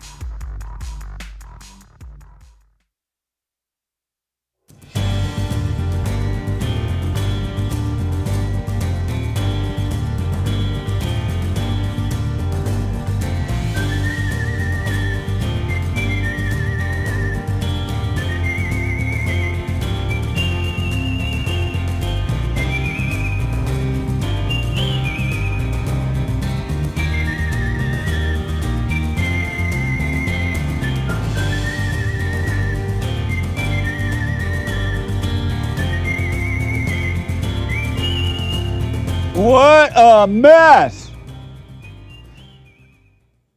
Check out our celebration of the 250 years of America. We have a silver coin that you can invest in. Silver, you invest in silver, right? And it has my face on it. Watch this. Hi, I'm Jesse Lee Peterson. 2026 marks 250 years of America, and they have put my face on this beautiful silver coin to commemorate this occasion. That's amazing. Call 800-411-2663. That's 800-411-BOND. Grab yours now before they are gone. Amazing, huh? And they're going fast. They are beautiful. I have one right here. Right here. Look how beautiful that is. And you're going to get it in a little case like that. You can leave it in or take it out. It's up to you. It's valuable. Isn't that amazing? And every dime we get goes back into doing the work. So you get an investment for yourself, and it's beautiful, and you're helping us to help others. Go to JessieLeePeterson.shop, JessieLeePeterson.shop, or call 800-411-BOND. And don't wait until they're all gone and then you blame me. Jesse Lee Peterson, right? .shop. Correct. Oh, yeah. JessieLeePeterson.shop. Amazing, huh? And check out the rest of the merch. We have amazing merch. T-shirts and mugs and books and all kinds of things at JessieLeePeterson.shop. And you can make a donation at JLP, either there or JLPtalk.com. JLPtalk.com. I appreciate your support. Don't forget the ladies' forum tonight. Not tonight, my bad. Not tonight, Thursday night. Don't rush it, Jesse. Time goes by fast enough as it is. Let me go quickly back to Jasmine out of Texas. And Jasmine has moved into a new area with nothing but whites and Mexicans, few blacks. And Jasmine think they're looking at her. Jasmine. It's not about looking at me. It's also about, like I said, when I'm just passing by, they can be talking and they just get quiet all of a sudden.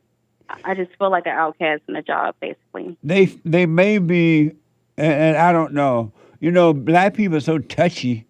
Maybe they. Yeah, I guess I am so touchy, according to your comment. And black people may be thinking you may be touchy, so they don't know what to say. So why don't you? You said you don't talk much at work, right? No, not really. Why don't you be friendly? Okay, I'll try. No, why don't you? Why have you been doing that? I just don't have anything in common with anyone I work with. Like, they're all older. When I do hear them talk, they're complaining about whatever they got going on. It's nothing for me to engage in. Oh, you can't say hi, how you doing? I mean, yeah, I do that. I speak to everyone. Right. And so you be friendly, all right? Okay, I'll be friendly. And then don't wait for people to be friendly to you. You be you. You be free. And they will see the light in you. They will love it. Some will, some won't. And you'll be fine. Do the Mexicans treat you the same way the whites do, you think? Yeah. The Mexicans don't like you either? I guess not. Nobody want to play with you. I guess not. Are you doing the silent prayer every morning, every night?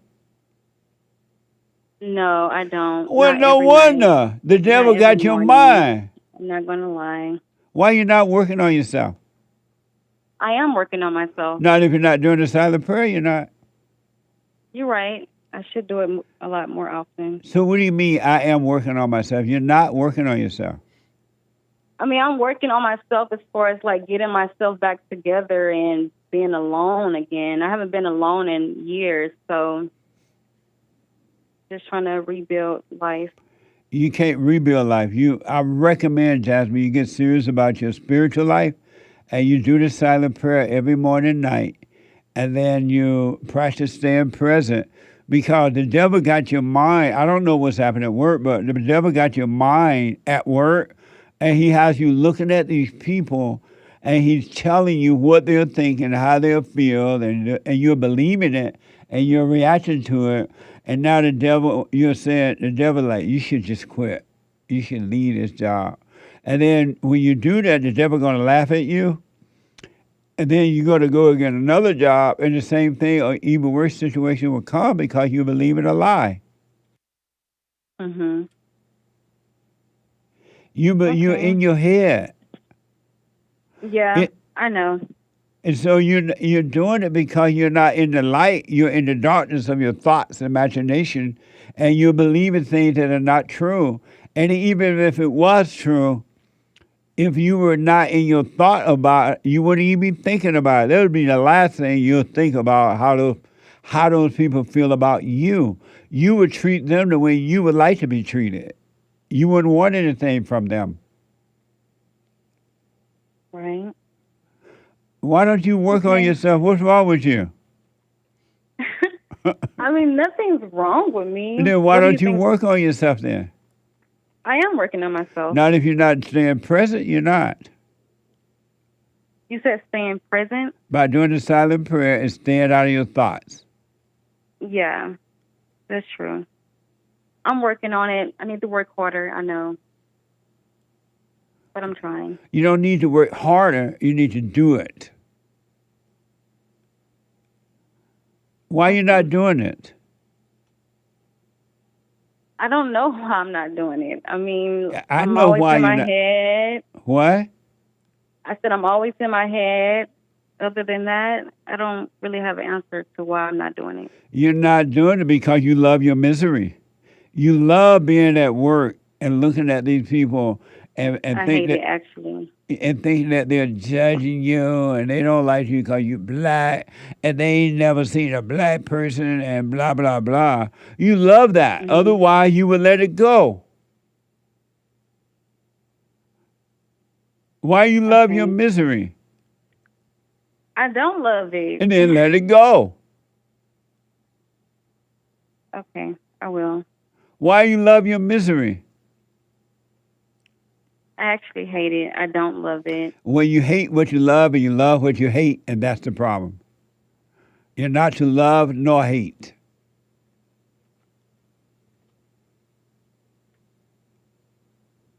Well, I'll start doing the silent prayer a lot more day and night. Because you Making that a priority.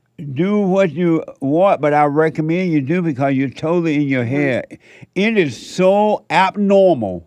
There's nothing normal about thinking what others are thinking about you. That's abnormal. That's evil. You're not supposed to even, those thoughts are strictly from the devil to give you pain and make you overreact. Right.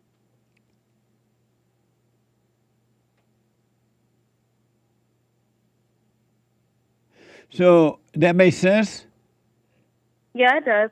So I recommend for now, and then you'll see what to do. Stay away from anger, of course, and then do the silent prayer so you go there or anywhere and you'll be at peace no matter where you are because you're not lost in the darkness of thoughts. All thoughts, all lies, all the time about anything. So stay out of my head, basically. Yeah. Because you're the devil when you're in your head. Okay.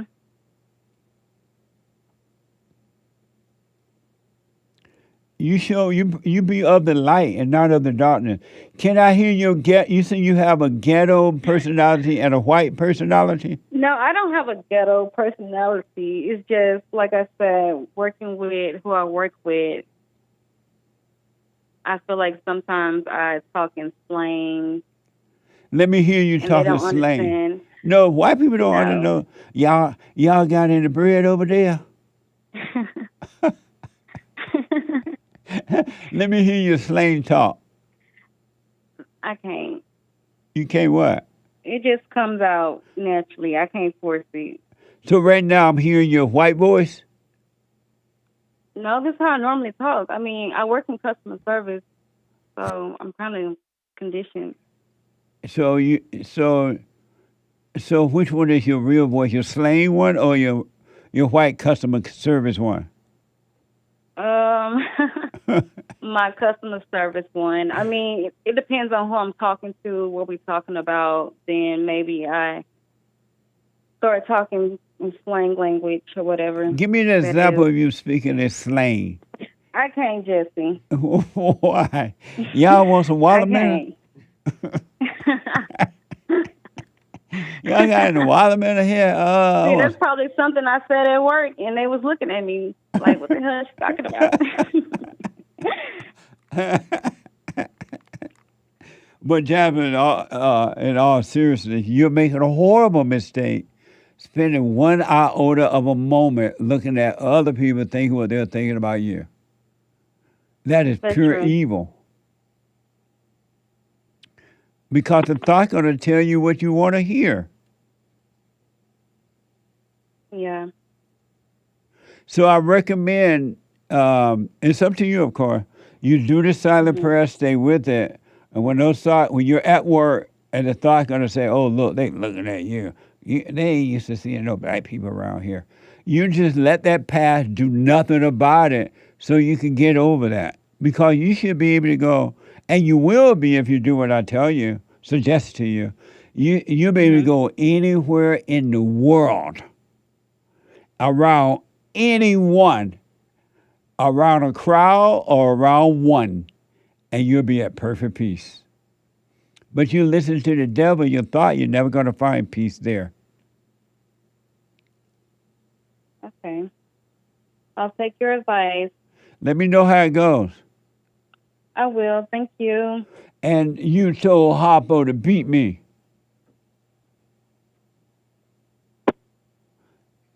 You ever heard that? Oh, she gone. Amazing. Let me go to Sarah, first time caller out of the Netherlands. Sarah, You are on the air. Hello, Jesse. Hey, Sarah. Hi, how are you? All is well. Smile, Sarah. Won't you smile a while with me? Happy Man History Month, Sarah. Thank you. I'm calling from the Netherlands. Amazing. Yeah. I have been listening to you for some time now, and I just want to thank you for spreading the awareness, and thank you for waking me up. Right on. You stay with us. Stay with it. You haven't seen anything yet. No, I know. I'm trying. So I'm doing the silent prayer in the morning and in the night. Only in the morning I wake up at 6, and I only have 10 till 5 minutes, and I'm not sure if that's enough. 5 minutes, you say? 5 to 10 minutes to do the silent prayer before I go to work. And you wake up at 6? Yes. Can you wake up at 5:45 and do it for 15 minutes? I had it in my mind. Are you black? No. Oh. Wake up. You white? Yes. Oh, white people get up early. Yeah, I know. My work starts at 7:30, so. So I recommend that you wake up at least 5:45. Yes. And just get up and maybe wash your face and go sit for at least 15 minutes. All right, I will do that. Okay, go ahead. Sometimes I almost fall asleep, but I will do the water thing, so probably will work. Yeah, that'll kind of help wake you up. Yeah. All right. I booked a counseling on Wednesday with you, but I wanted to try if it works, the phone call to the radio show. So, yeah, I just wanted to thank you, and I will see you Wednesday. Oh, you have a counseling session coming up Wednesday? Yeah. Oh, okay. Looking at the board, you wanted to ask me something about, do you still want to do it in counseling, or you want to ask me about making decisions? Yeah, because I'm 27 now, and I wanted to go back to college to study some more, but I'm not sure if that's because that's also a thought again. And why do you want to go back for more? I am some kind of oral hygienist. I am internally practiced by the dentist. Right. So I don't have like my degree paper, and if I do get my degree paper, then I will get 3 times the amount of what I earn now for the same job. And so will you become a dentist? Oral hygienist. Oh, okay. And is it expensive going to college over there? Sorry? Does it cost a lot of money to go to school? Yes. So I forgave my mother, but I wanted to take some steps back, but she could help me with the college money. So I'm figuring that out. It's not cheap. It's not cheap? No. And so you're doing intern work now, you say? So I'm not sure how to pronounce it in English, but I am one step below oral hygienist. So we almost do the same, but if you are a oral hygienist on paper, you can go deeper in the gums to clean. Oh, okay.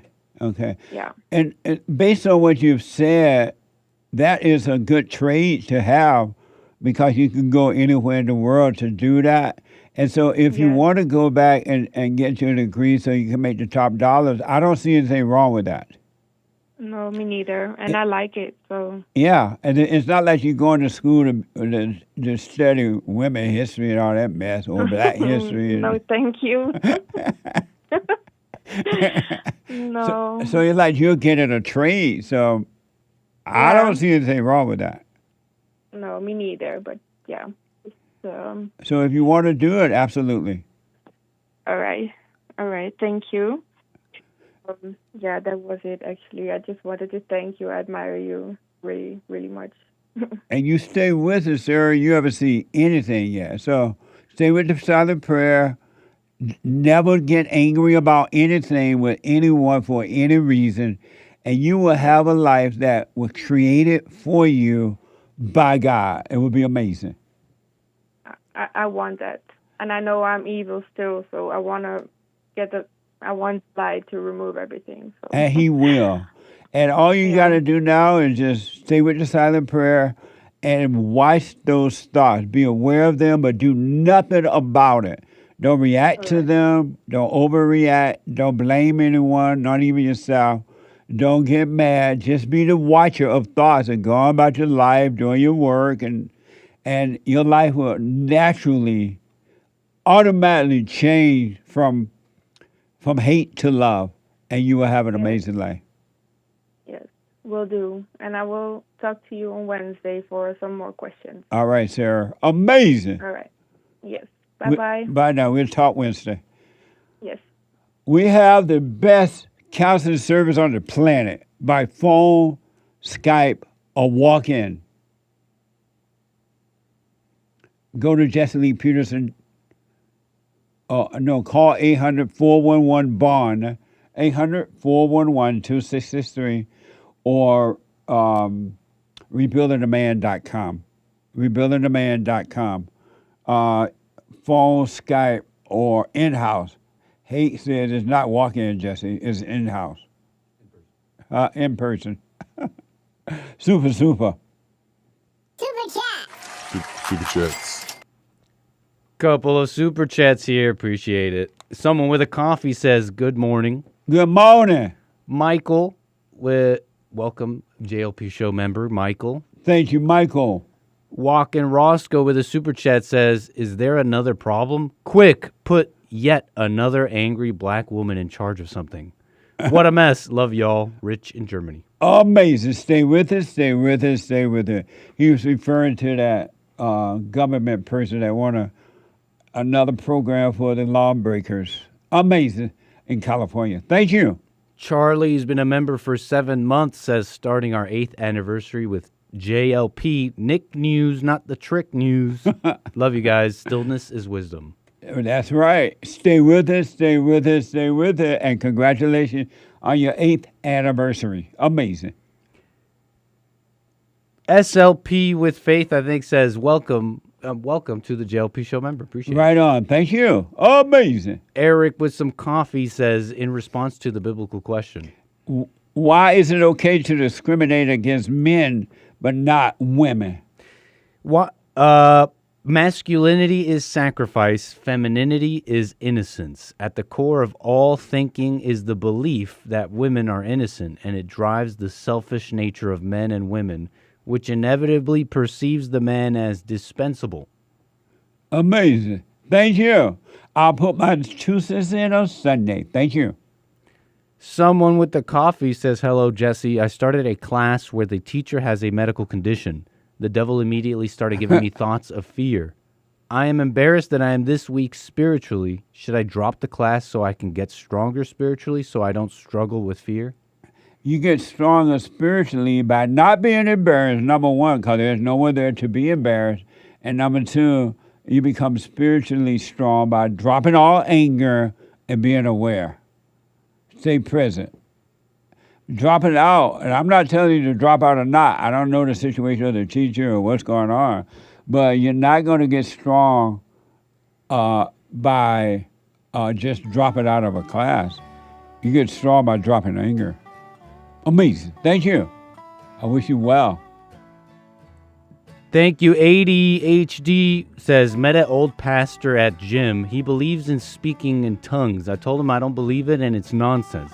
He kept trying to convince me. I just kept saying, I don't believe it, and said, why? Is that arguing? No, don't argue. You say I believe it, that's fine. What the? Oh, amazing. I think that's all the time we have right now. I got to take a break. When I come back, straight to your calls and more super chats, all right? But I got to take a break. The hate news, not the fake news, with the anchor babies coming now.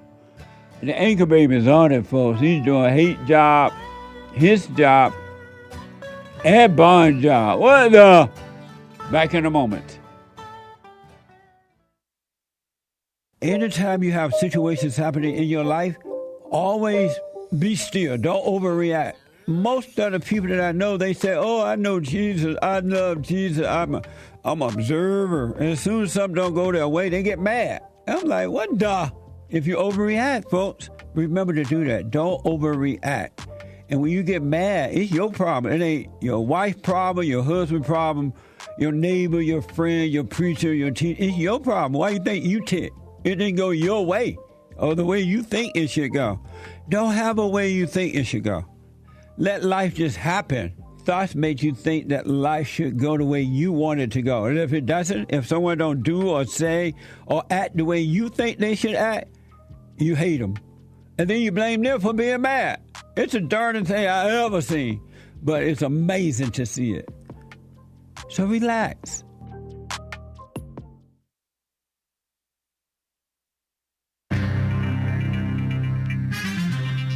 That was 2 hours of Jesse Lee Peterson's show, Country Western Tuesday, third hour coming right up. A little bit of drama here with ABC. They're taking on the FCC. Disney-owned ABC filed a federal lawsuit today against the FCC, accusing the agency of a retaliatory campaign that violates its First Amendment rights. The suit filed in Washington, D.C. seeks a temporary restraining order to stop the FCC from proceeding with an unusual early review of licenses for 8 ABC-owned stations, years ahead of schedule. ABC argues that the Trump administration is punishing the network for its programming and news coverage. The months-long dispute has centered on late-night host Jimmy Kimmel's jokes about the president and First Lady, barely a joke, scrutiny of The View, and probes into ABC's diversity policies. FCC Chairman Brendan Carr ordered the early renewals, which ABC calls pretextual, and an effort to coerce changes in editorial decisions. Awesome. ABC says the administration has repeatedly attacked its speech and now threatens its broadcast licenses. The company is asking the court to halt further action and block any attempts to sanction the network over content. The FCC has not yet commented. This marks a major escalation in this ongoing battle over free speech and broadcast regulation. Someone save the broadcasters. And a little drama over in Gaza. I don't know, I'll call it little, but a meeting between Israeli Prime Minister Benjamin Netanyahu and Jared Kushner, President Trump's son-in-law, ended with an agreement that Israel will continue targeted strikes in Gaza. According to a report in Haaretz, the talks took place Monday after Kushner met Hamas officials the previous day. Those officials said they remained committed to the disarmament plan announced by President Trump and the Board of Peace. Later Monday, Kushner told Fox News the United States would not restrict Israel's right to defend itself, and that one purpose of the meeting was to clarify what that means. He described the disarmament deal as a win-win for Israel. Either Hamas disarms, or if it fails to follow through, Israel would have greater U.S. and international support to finish the job. President Trump separately said Israel should stop striking Gaza because Hamas has agreed to lay down its weapons. However, the outcome of the Kushner-Netanyahu meeting suggests limited pressure on Israel to halt attacks. And war drama going on elsewhere. Russia's liquidity problems. Russians are reportedly pulling billions of dollars from the country's banks, driven by fears the Kremlin could seize deposits to help fund the war in Ukraine. In the first 2 weeks of August alone, nearly $3.4 billion was withdrawn, adding to more than $11 billion taken out in June and July. The cash outflows creating serious liquidity shortages across the banking sector. Already strained by rising bad debts and wartime lending demands, the shortages undermining the government's ability to raise money through bond sales. Russia's finance ministry relies heavily on domestic government bonds, known as OFZs, to cover a growing budget deficit fueled by military spending. The governments of the world are spending. It's AI, it's this wars and other things, hoping it pays off. Global bonds, a global sell-off in government bonds is intensifying, not just Russia. Tuesday, driving long-term borrowing costs to multi-decade highs. U.S.'s 30-year Treasury yields climbed to their highest level since 2007, while the 10-year yield pushed towards level last seen in early 2025. German, French, and Japanese yields neared all-time highs. Investors are fretting over three main pressures: ballooning fiscal deficits in the U.S. and elsewhere, renewed inflation worries as oil prices held above $90 a barrel, and a flood of corporate bond issuance from AI giants. Okay, basically, governments sell bonds, basically an IOU. Investors, like companies and yourself, purchase those bonds and get paid in interest over time. The AI spending wave is competing with governments for the same pool of investor money, driving all these costs higher. To make it even simpler, we're leveraged for the gills for AGI and the great things that hopefully coming in the future. We're hoping that all goes well, right? But enough of the news. We're mere seconds away from the third hour of the Jesse Lee Peterson Show, Country Western Tuesday.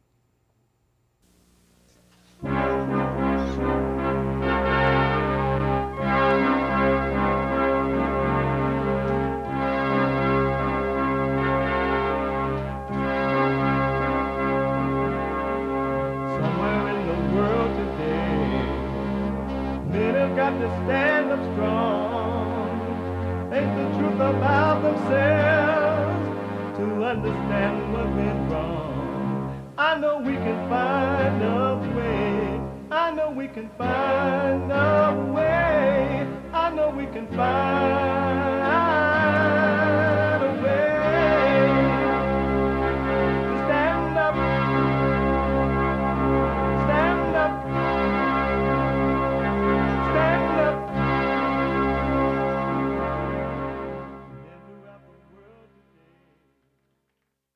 Uniting the races with truth instead of dividing them with lies. We're also rebuilding the family by rebuilding the man. I am Jesse Lee Peterson. Good morning. You can get involved by calling 888-77-53773, 888-77-JESSE, Jesse. Jesse, and my biblical question is a doozy. It's a amazing question. Why is it okay to discriminate against men but not women? Why is it okay to discriminate against men but not women? Amazing question, huh? Yes, Jesse, that is an amazing question. We have every way that you can watch and support the show listed on jesseleepeterson.com/show, jesseleepeterson.com/show. And if you're running around, because we are heard around the world, you heard Sarah calling from the Netherlands. And you got to run around because of the different time zone.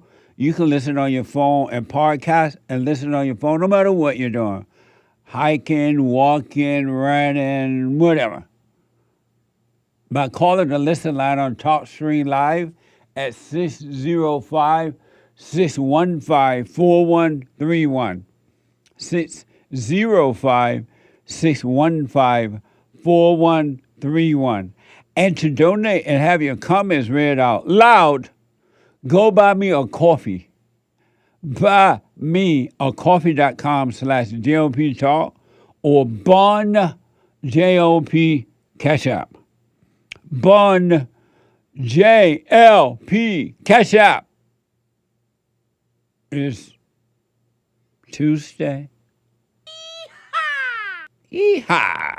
And every Tuesday is a reminder of the good old days when America was America and country music was country music. Country and Western Tuesday.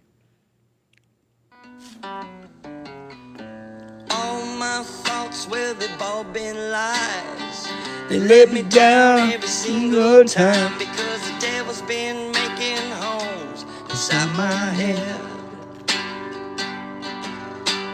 Good, the bad, the glad, the sad. If I could let them all go and give them to God, well, maybe you take this anger from my soul. And I'd shine like a light that's too bright to see. And I could lean on God so he could lean on me. Forgiveness, righteous, perfect peace. Amazing. Amazing country and western Tuesday. I want to go to Josh out of Georgia. Josh been waiting a while out of Sweet Home, Georgia. On my mind. Josh, you are on the air. Hey, thanks for having me on, Jeff. Yes, sir. Happy Man History Month, Josh. Yes, sir. Right back at you. Okay. Thank you. Yep, I was going to take a stab at that biblical question. Why is it okay to discriminate against men but not women? I just know that every married guy I know is it's like he's underneath his wife. It's like that order of Satan over women, over man, over children, all in society, you know. And so that's everyone automatically is subject to that order, and they hold women to a higher, you know, as a higher, like they're more subservient to women over men, and you can treat men any kind of way, and it's excused because of that order. Amazing. Yeah. Well, I appreciate it. Go ahead. Yeah, that's just the norm, you know. It's just the norm in America, and yeah, everybody's in that, you know, whether you're black, white, or Mexican, or anybody. Nowadays, they put even the child or children are over the man. Yeah, yeah. What a mess. Yep. Well, I appreciate that, Josh, and I'll put my little 2 cents in on Sunday. All right. Have you, I know you're a truck driver, have you ran into any of that rain storms and things they've been having? Yeah, so not any like major ones, but I'm hearing there's the fires over there on the west side of the country, like the forest fires up in like Idaho, Utah, Nevada, you know, Oregon. Everyone's talking about that. That's like 'cause it's super smoky and yeah, I've been seeing foggy. that. Yeah. I know that down in Indiana, like Gary and Chicago, and those areas, they've been having a lot of rain and tornadoes or whatever. Trees falling everywhere. It's a mess down there. Yeah, I guess my dispatcher keeps me away from all of that. You know, they try to keep me out of the harm's way because it's their truck. You know, so right on. Oh, cool. Yeah, so it's. Well, I appreciate it, John, and I'll put my little 2 cents in on Sunday concerning the biblical question. Thank you. No problem. Thank you, man. All right, buddy. Appreciate it. All right. All right. Amazing. Let me go to David out of Texas. David, you are on the air. Jesse Lee Peterson. Hey, David. How are you, sir? All is well. Good, good. So, I've got baby mama drama. And I hate even saying that as a 57-year-old man. How old is the baby? Well, the one I'm calling about is 17. Oh, okay. So you have a 17-year-old son or daughter? Well, I've got 5 kids with 4 different women. What the? No wonder you have baby mama drama. Drama. Yes, sir, I do. Why you have with so many different women? I got 2 handfuls of baby mama drama. You love the drama. Right. Well, there was definitely a part of me that did love it for some stupid reason before. Now I'm not a big fan. Now that I've started to wake up a little bit. Yeah. I have the daughter that I'm talking about. Her mother has taken ill and supposedly is not able to get out of bed and this, that, and the other. I don't know. I don't talk to her. And her mother, my daughter's mother, has definitely turned her against me. She's not mean to me or anything like that. She just doesn't reach out. And so I got a message from this woman this morning saying that I should be ashamed of myself and that I should be more present in my daughter's life because now that her mother's in bad health, she needs me now more than ever. And I want to fire back at her. I haven't sent any, she just sent me a text message. I haven't sent anything back to her, but there's part of me that wants to, say, look, I forgive you for turning my daughter against me, but there's no sense in us having any kind of conversation. I really just don't even know what to do. I feel like I should just not say anything at all. And your question for me is what? Should I say anything back to her at all? So your daughter's, how old is your daughter, 15? 17, yeah. 17. And does your daughter want to be with you or around you? I mean, she's, I don't know, Jesse. I don't know. Why don't you ask her? She's 15. I've had her, I drive a truck, and I had her in the truck with me, for a week last year, and I thought maybe she would want to go, do it again this year, but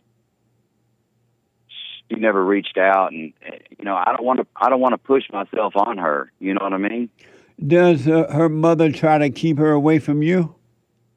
I'm sure she does, and if she doesn't try to physically, she definitely, has told her whatever she wants to tell her. Your daddy don't love you. I don't know what she tells her. Yeah, you don't want to assume, but let me ask. Right. When you try to be with your daughter, has her mother gotten in the way of that? No, not really.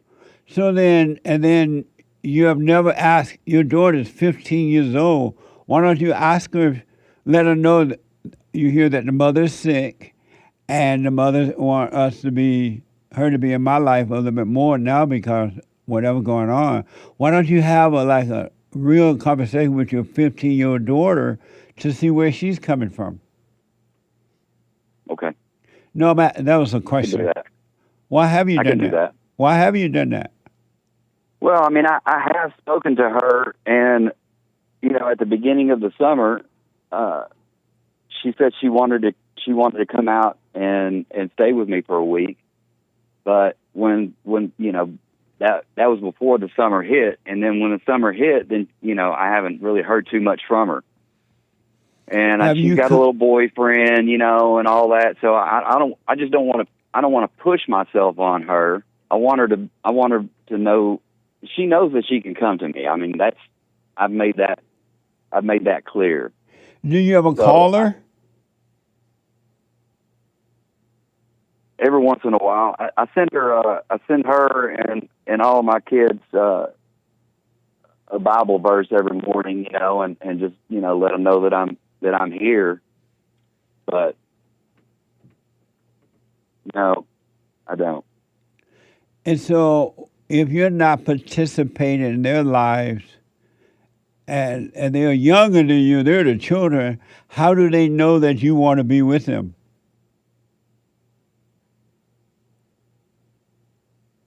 Because I told them. You told all of them? All of them. Oh, okay. More than a dozen times. All right. Well, I recommend, do what you want, of course, that if this lady is letting you know she's ill, your 15-year-old needs you now even more so, and it doesn't sound like she's getting in the way, the 15-year-old, you can ask her if you want to come be with you. Okay. And at 15, they'll say yes or no. Okay. Let me know how it goes. I will. Thank you, man. All right, buddy. Amazing. 888-77 Jesse. Let me go to Cody, a first-time caller out of Missouri. Cody, you are on the air. Hello, Mr. Peterson. How are you doing this morning? All is well, Cody. I just wanted to call and talk about that other caller you had, Jasmine, talking about how all the white people and the Mexican people were looking at her, maybe giving her dirty looks because she's black and whatnot. Oh, yes. Yeah. So I used to be like that years ago. Used to create events that or problems that weren't there. Yep. You know what I mean? Yeah. And it's that maybe, I don't know, maybe it's not the victim mentality that a lot of blacks are taught in her. Maybe it is. I don't know. But people create problems that are Cody, there are when you? they're not. You're not on a Bluetooth or anything, right? No, sir. Okay, No, sir. speak I'm right on in. the phone. Stay close to your phone there. Yes, sir. Can you hear me now? Yeah, but it tends to be a little staticky like. But just stay with it. Go ahead. Okay. But as I was saying, like I said, Oh, people yeah, create problems that aren't there. Cody, hold on. Don't hang up. You've been waiting for a while. I'm gonna let Derek work with you on the phone, and I'll come back to you. Don't hang up. Okay. Derek, see what's going on with his phone. I want to, before I go back to the callers and the super chat, there are two sound bites I really need to play for you. And earlier I talked about how human nature is evil. Human beings are evil. There's nothing good and never will be in human being, in human nature, right?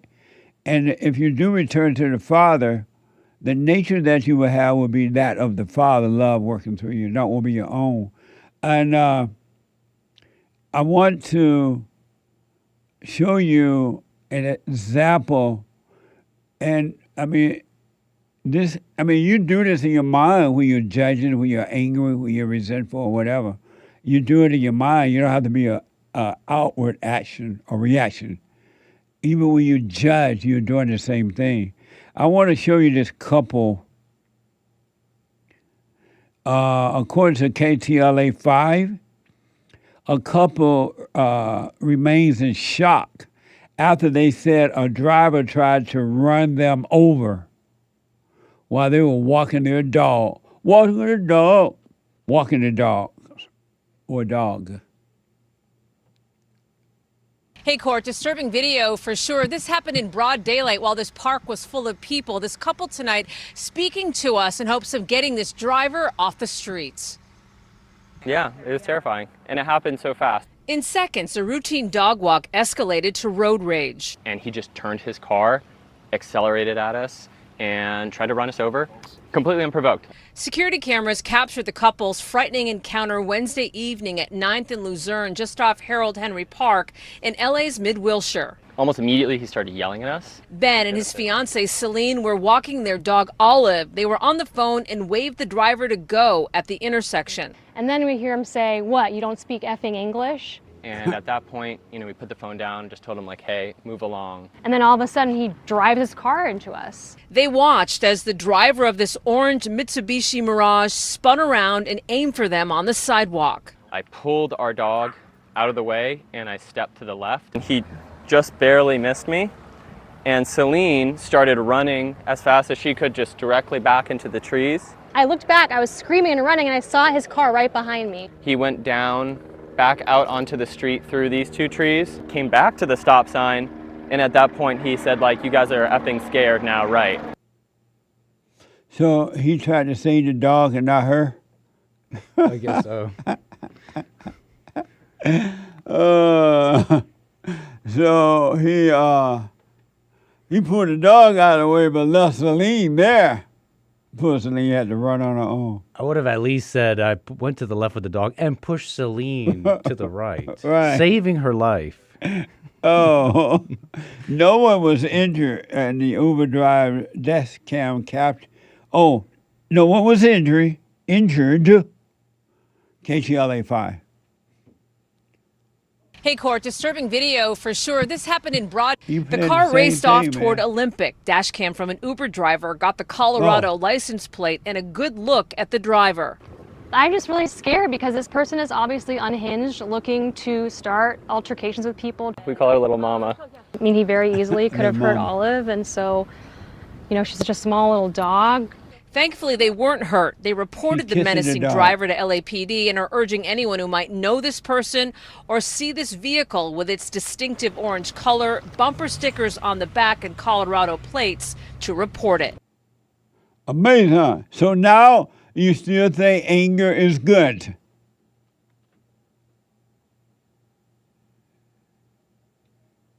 I'm listening. I'm waiting. Anger is just a human emotion. It was just my imagination. What a mess, huh? You got to overcome anger. Satan had that man to react like that if it's true. Let me go back to Cody, a first-time caller out of Missouri. Cody, let's see if your phone better. Go ahead. Yes, sir. Can you hear me now? That's much better, yes. Excellent. Excellent. Yeah. Well, as I was saying, I'm a mixed person myself, half white, half black. I went to an all-white school, and I caught hell, a lot of hell for it, because of my skin tone. And, you know, I'll say going through it was tough, but most of the kids that did not like me at the start, because all they knew is what their parents told them. They told them, oh, you know, black people are ghetto, this, that, which there are a lot, obviously. There are a lot. I mean, you both know that.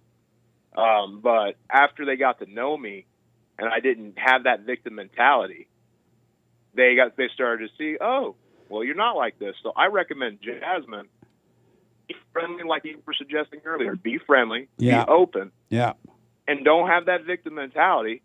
And don't feel, oh, well, they're all judging me. They might not even be judging you. Maybe they haven't seen a black person, which I highly doubt that. I doubt that. I doubt that. Yeah, I was going to say. But, I mean, we're so common. But, you know, just be yourself, be friendly, and give them a reason to know that, hey, you know, maybe not all black people aren't ghetto. You know, maybe they're all not thugs trying to rob or do any crazy stuff like that. Yeah. So that's more so what I wanted to say. So your father black or your mother? My father's black, yeah. And your mom white? Yes, sir. Amazing. I believe, as you just said, is that she was in her mind about it. And the devil's telling her what they're thinking and what they're feeling. And she's reacting to that.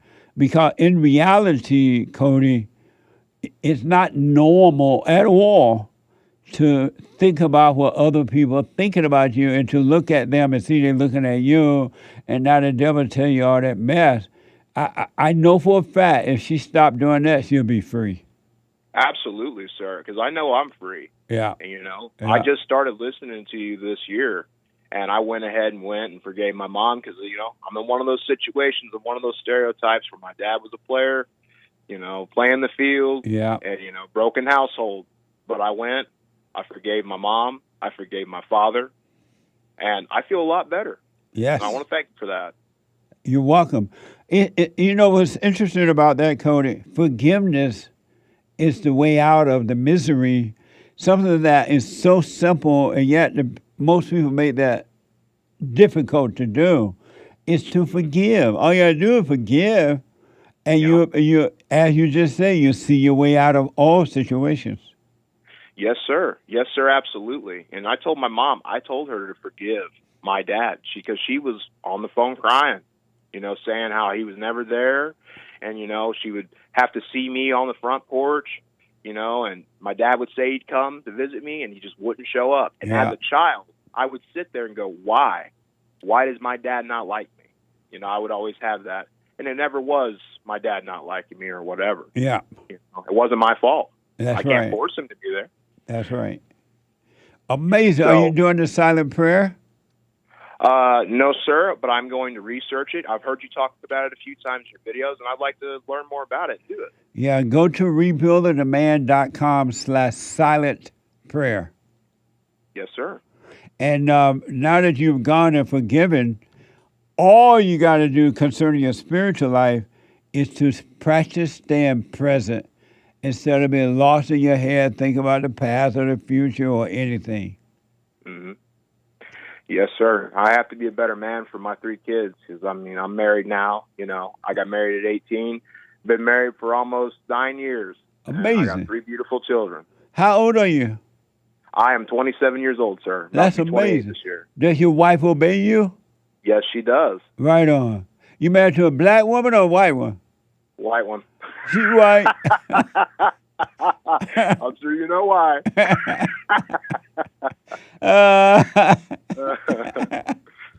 Well, amazing. Well, do the silent prayer, and I'm telling you, Cody, you haven't seen anything yet.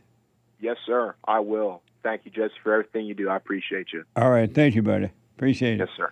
Bye. Bye now. I have a men's history moment. It is Men's History Month. I have a men's history moment, and then I get back to your calls and super chat. My producer gave me this. I've not seen it yet, but he gave it to me this morning. Derek did. And it's about a guy named Oscar Micheaux. And he was, according to this report, he was a legendary director and producer who blossomed in Chicago during the 20th century. This is from the Aaron Evans via YouTube. The most successful filmmaker of the 20th century was born on a farm in Metropolis, Illinois on January 2nd, 1884. When Micheaux was 17 years old, he moved to Chicago to live with his older brother, who worked as a waiter. Micheaux became dissatisfied with what he viewed as his brother's way of living the good life. He went on to rent his own place and found work in the stockyards, which he found rather difficult. He went from the stockyards to the steel mills and ended up spending time moving from job to job. After being swindled out of $2 by an employment agency, Micheaux decided to become his own boss. His first business was the shoe shine stand, which he set up at a wealthy African-American barbershop away from Chicago competition. Here, Micheaux would learn the basic strategies of business and start to save money. Amazing. See how the good old days was? Black people were not victims back then. What? He later became a poor man porter on a major railroad. YouTube. He later became a Pullman porter on the major railroads, at that time considered prestigious employment for African Americans because it was relatively stable, well paid, and secure, and it enabled travel and interaction with new people. This job would serve as an informal education for Micheaux. He profited financially and also gained contacts and knowledge about the world through traveling. By the time he left the position, Micheaux had seen much of the United States, had a couple $1,000s saved in his bank account, and had made a number of connections with wealthy white people who would help his future endeavors. Amazing, huh? From job to job, doing what you gotta do. I promise you, you've been lied to about black people, about what's happening in the South and how things were. You've been set up. You've been duped. He moved to North Dakota, and where he bought land. Micheaux moved to Gregory County, South Dakota, where he bought land and worked as a homesteader. This experience would inspire his first novels and films. Micheaux's years as a homesteader allowed him to learn more about human relations and farming. While farming, Micheaux decided to concentrate more on his writing, and in 1913, 1,000 copies of his first book, The Conquest, the story of a Negro pioneer, were printed. In 1918, his novel, The Homesteader, dedicated to Booker T. Washington, attracted the attention of George Johnson, the manager of the Lincoln Motion Picture Company in Los Angeles.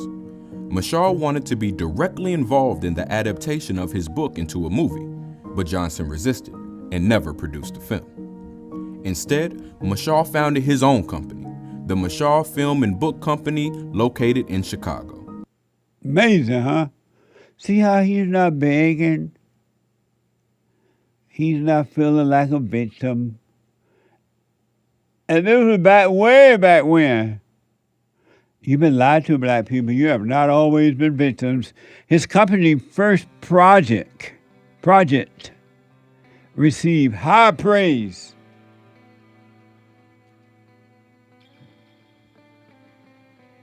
Oh, after the break. Okay, we got to take a quick break. Stretch off on pills.net. We'll come back, finish that, and back to your calls and super chats. Back in a moment.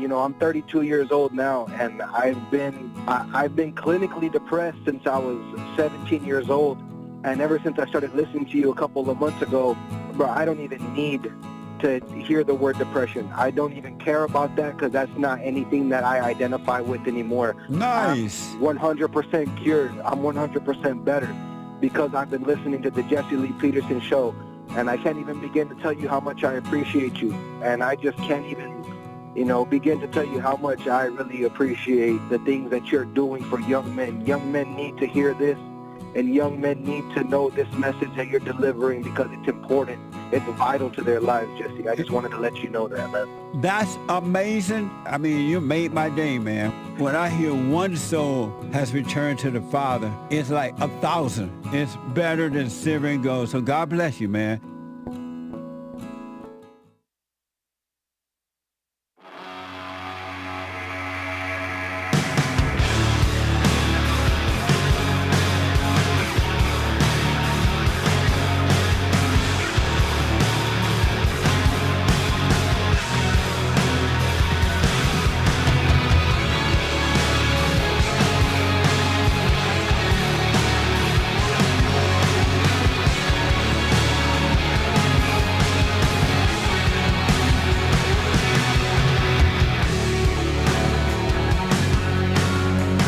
Eight 888-775-3773. 888-77-JESSE. Quick announcement. No hate report today. He's working, but from home. He's still working, right? He's involved in everything's happening right now, except he's not here. He'll be back soon. The hate report. No hate report. But American Anchor Baby is here on the job. Doing hate job, bond job, making the radio things happen, and prepare for his show. He's on it, and I'm grateful. The American Anchor Baby, 11 a.m. Pacific time. As always, from 11 to 1. Amazing. And then, don't forget, ladies, the Women's Forum this Thursday night. It is the third Thursday of the month. Believe it or not, already. The summertime is going by, and the living is easy. This Thursday at 7 p.m. for ladies only. I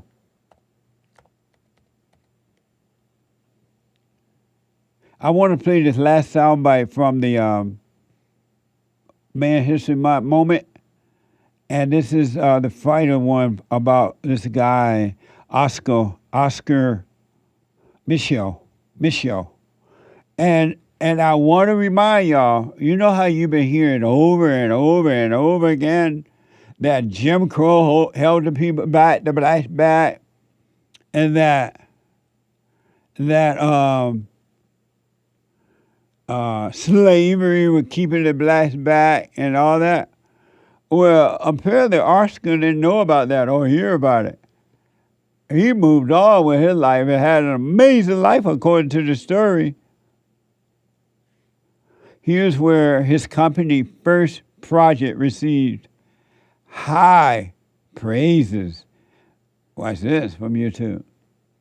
Micheaux contacted wealthy academic connections from his earlier career as a porter and sold stock for his company at $75 to $100 a share. The Amazing. company's first project was the production of The Homesteader as a feature film.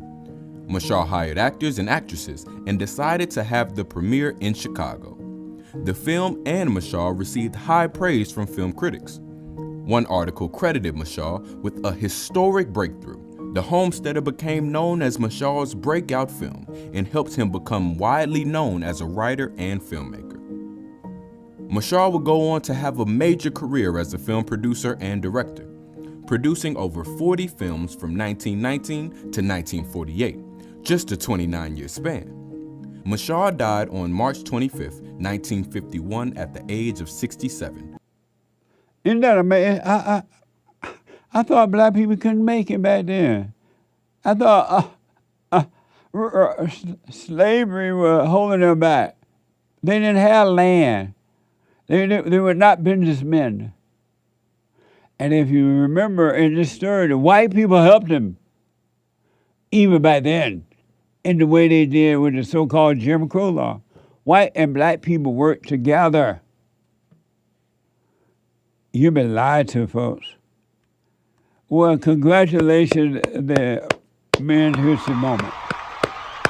August is Men's History.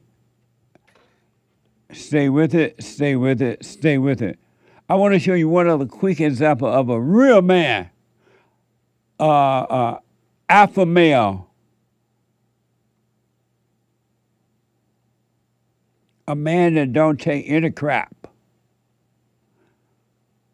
and is making America great again. I love how this black Oscar was living an amazing life. That's how it was when I was growing up, folks.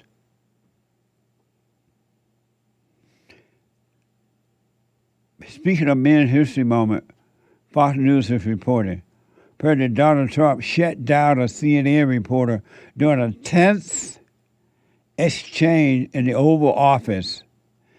She was all, according to him, disrespecting. He was trying to have a normal meeting. This is from X.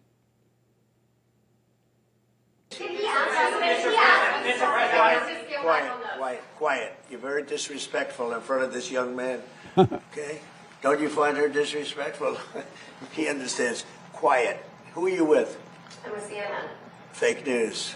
You're fake news. You're a loud, boisterous person. You're fake news. Be quiet. Be quiet. Be quiet. You're a fake reporter, and you report fake news. Go ahead. Mr. President, is there enough food on the USS Lincoln? Yeah, it is. That was a CNN fake report. Amazing. Thank you, Mr. President, and thank you, God. Or thank you, God, and thank you, Mr. President. Amazing.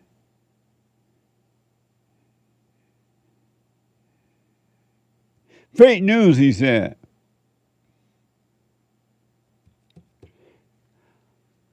Tell me about the good old days. The world gone crazy. Super. Super chat. Super chats. Couple of super chats. Appreciate it. Thank you. ADHD says the pastor was ticked when I told him speaking in tongues was nonsense. Another super chat. Continuation from the earlier one. I bet. What the? Amazing. Stay with it. Carver with the super chat says, lady ignoring customers wondering why they staring. I rest my case. She gonna get better. Amazing. Thank you. Stuck in New York donated 377 gold pills. Amazing. Amazing. Thank you. Appreciate your support. Sion with a coffee says, good morning, Jesse darling. Good morning. How are you? She said, I was wondering if we could get together to go over everything. They say that time's supposed to heal ya. I ain't done much healing. Hello. How you? Right. Amazing. She says, busy back at work. I think I want to call soon with some questions. How is Hake doing? Now he's just MIA. He's doing much, much better. He was here Sunday, and so he's doing much better. He'll be back soon. So hold him up in your prayers. Thank you, C.I. But yeah, he's doing much better. Taylor with a coffee says, answer to the biblical question. Why is it okay to discriminate against men but not women? Because evil people have sold the lie that women should go out and conquer the world and compete with men, and men are too weak to stand up and lead. Amazing. Thank you. I'll put my 2 cents in on Sunday. I believe that's all for now. Thank you all. Amazing. I really, really do appreciate you all helping us to help others through your donations, your super chats, and everything. Thank you very much. Let me go quickly to the business phones. Let me go to first-time caller out of Georgia, Dwayne out of Georgia. Dwayne, you are on the air. Yes, sir. How you doing, Mr. Jesse? I'm a long-time fan of yours. I've been listening to you now for over 10 years. That's amazing. Happy Man History Month, Dwayne. Yes, sir. Happy Man History Month.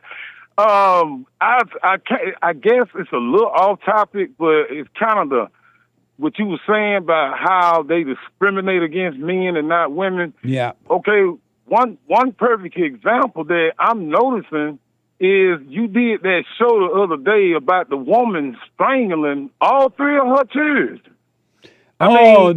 Lindsay Clancy.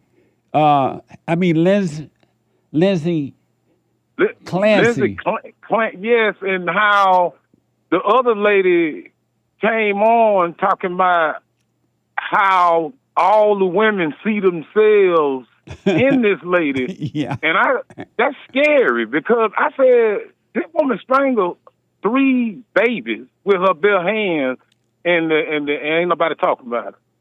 None of the white people are talking about it. They seem to be more interested in saying stuff about black people, but you got a white woman that strangled all 3 of her babies with her bare hands, and none of them are talking about it. Saying that was a man that had done that. It'll be everywhere. Everywhere, everyone will be talking about it, and they will be attacking him like Natty going north. So just to remind the people from ABC 7, on January 24th, 2023, Lindsay Clancy killed her 3 children by strangling them with exercise-resistant bands in the basement. And you're right, man. If there had been any man done that, it would be all men would be bad. All men would be hate children, all kind of stuff. Yeah, it wouldn't be it was forgiveness. I found it amazing out of the white people. It's like, it's forgiveness for this woman for killing 3 children. And I'm like, why ain't they talking about this morning? Why they getting up talking about ghetto black people and all this other stuff about us when you got a white woman that did something like that? See what I'm saying? She's white and she's a woman. And it's like, okay, we don't want to discuss that. We just more interested to talk about ghetto black folks or whatever. And you know what else was interesting about it is that there was these experts and other women saying that they would like that whatever Lindsay was doing or happened to her, that's in every woman. That most women can. I'm like, y'all gonna kill the children? What the? No, you killed 3 children. Yeah, and it's like, because she's a woman and she's white, and it's like they're forgiving her. But I say, if a man I tell you what, if a black man had done that, man, they couldn't. But yes, they would have to put him like somewhere where nobody couldn't reach him or whatever. I mean, I just said it's amazing that what you call that, hypocrisy. Amongst a lot of white people with stuff like that. And I say, man, boy, if a man had done that, let alone a black man had done that, I say, man, they couldn't put that man in the jailhouse because they kill him.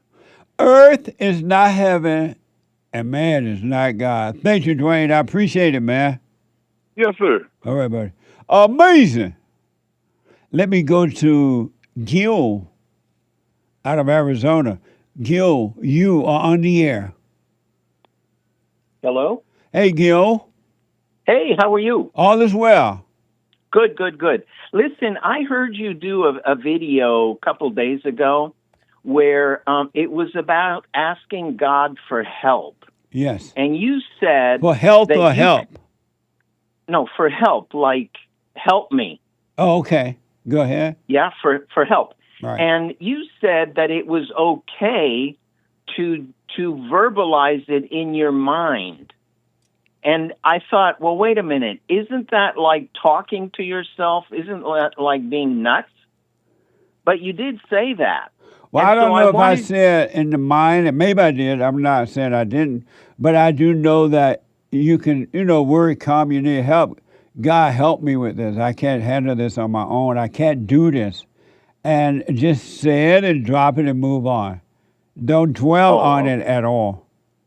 Okay. Because even yesterday you did a show where about this lady, this Hispanic lady who was talking to herself and,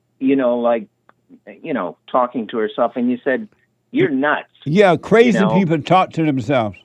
Right. So then I thought, if you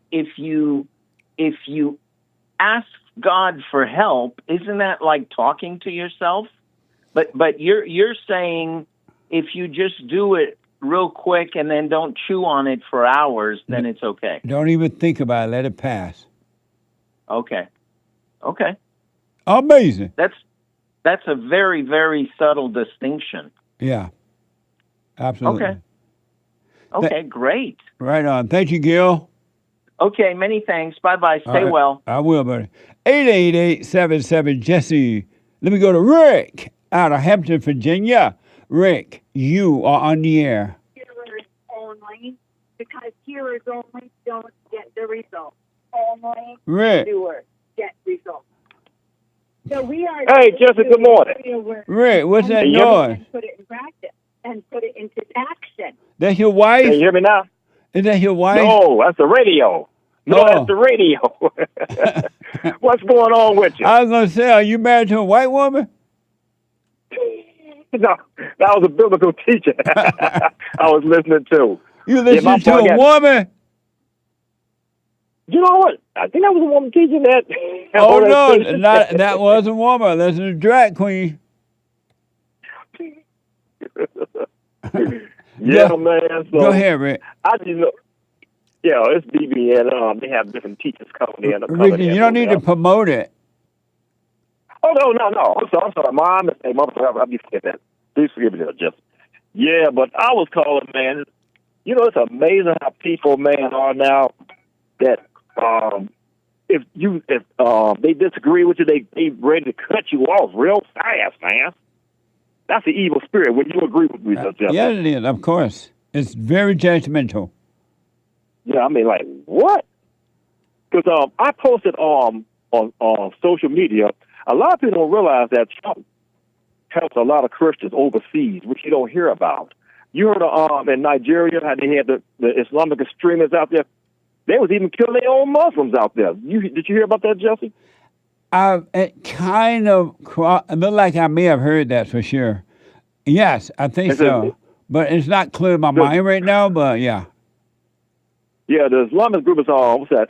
Boko Haram. That's the extremist group that was out there doing that. And Trump took a stance on that, you know what I'm saying? And I kind of remember that story. And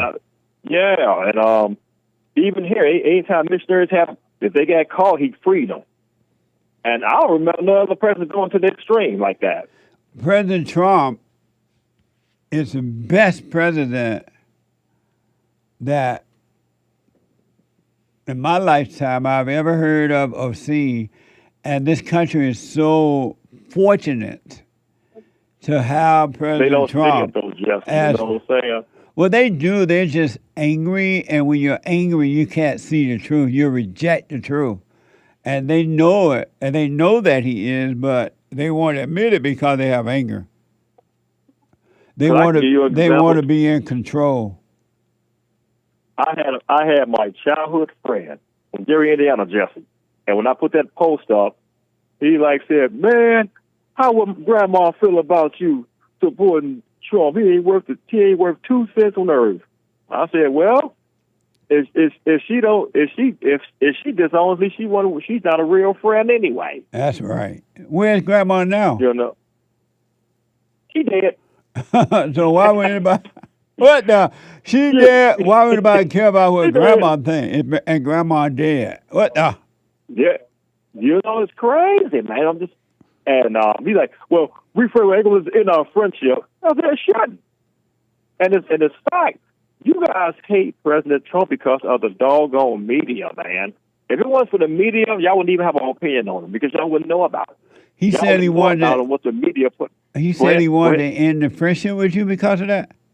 No, he said I don't want. I ain't gonna end our friendship because of Oh, this. okay. I said, yeah. I like. Are you? That's serious. It was just like COVID. You remember during COVID time when people said if you ain't get the shot, don't come over. Yeah. And turn around. Yeah. Most of them called blood clots and everything. I mean, sick and stuff. All that stuff, man. Yeah. No. Yeah. The president around the world is better as a result of Donald Trump. They got issues I told still you. that they're working on, but the whole world is better because of Trump.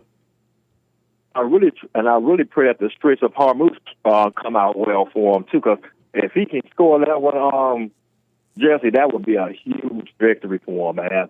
He gonna own the Hormuz. Yeah. I mean, gas prices go down, and I'm telling you, people are prosperous with President Trump. People look at their 401ks; it's going up. Yeah.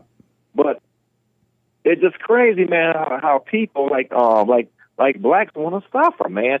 You can't. It's like they say, go minister to the blacks. It's like Jesse's almost like, man, I don't even want to waste the air out my mouth. So and I don't want to get that way. Yeah. But you wind up arguing with them. Yeah. Do not argue with them. Don't ever argue with anyone about anything. You have nothing to prove to anyone. That's right.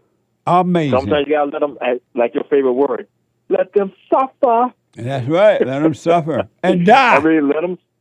Yeah, and look at Chicago. I hate to say this, Justice. They got a good mayor candidate running against the men that's in there now. They're gonna vote for that same mayor, and then after they elect him, they're gonna complain about him. Yeah. That's why I say you guys are insane. Human beings get what they deserve. They have the life they want. Rick. Exactly. Yes, Rick, sir. thank you so much, buddy. I appreciate it. Hey, thanks for taking my call, Jesse. Love you, man. You say Hate coming back real soon? Yeah, he'll be back soon. Okay, good. I'll keep him in prayer then. All right, love you guys. Y'all be blessed. Thanks for taking my call, Jesse. You too, Rick. Thank Everybody you. in that model will listen to the Jesse Lee Peterson Show for Knowledge Today. Amazing. Thank you, Rick. Yes, sir. All Talk right. to you later. Love y'all. All Be right. good. You too. Did you hear about, if this is true, this is beta, if it's true, from the Daily Loud. A boyfriend found out his girlfriend was allegedly cheating on him and lost his mind, according to a report from X.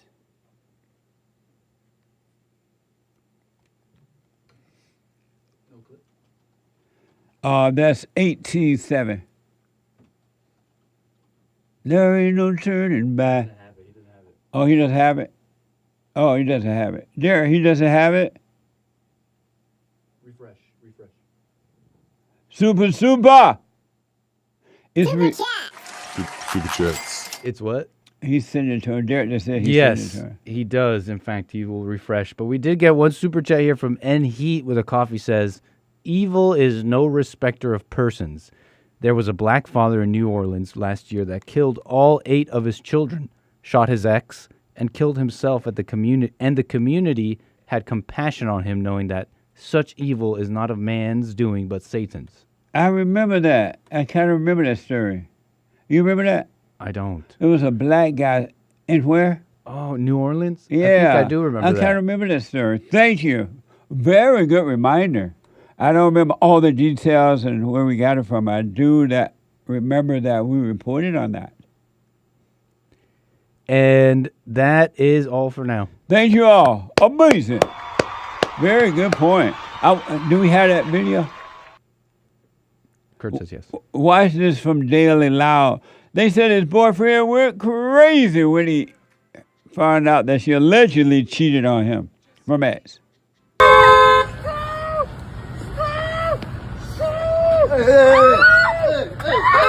So he's supposed to be dragging her by the hair out of the truck. And these guys are trying to stop him.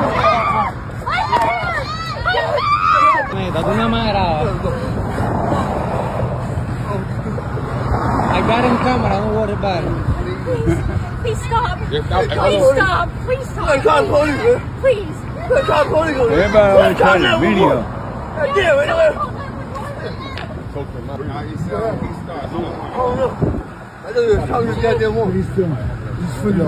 So much. Oh my God, I really wanted to tell you. Please stop. Please stop. Oh my God. Beth, I really wanted to tell you. Please stop. If that is true, it's because he found that out. Talking about making a woman his God, huh? What the? You should only have one God. Stop making your thoughts and your emotions, so-called good ones or bad ones, your God. Give up all your treasures and follow God. Follow Christ. And the lady was saying he loved her in the end there. But I'm not sure. It wasn't clear. I am out of time. I can't. I'm just out of time. Stay with it. Stay with it. Stay with to the callers and all y'all. Super chat. Thank you. The no hate today. No hate. But the American Anchor Baby at 11. All right. And don't forget to donate. Go to JessieLeePeterson.com or rebuildingtheman.com/donate. Rebuildingtheman.com/donate. And I do appreciate it. I'm out of time. Take care, folks. I appreciate it. You better go talk to your mama. Better stop at the drama. Better drop all the trauma. Boy, you better stand up, man up. Put your hand up and hut. Cause if we don't, then we lose. And then we gotta hear the fake news. Whoa.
The views, information, thoughts, and opinions expressed during this show are the individual's own and do not represent the views, thoughts, and opinions of the JLP Network or Bond. Their appearance on the program does not imply an endorsement of them or any entity they represent.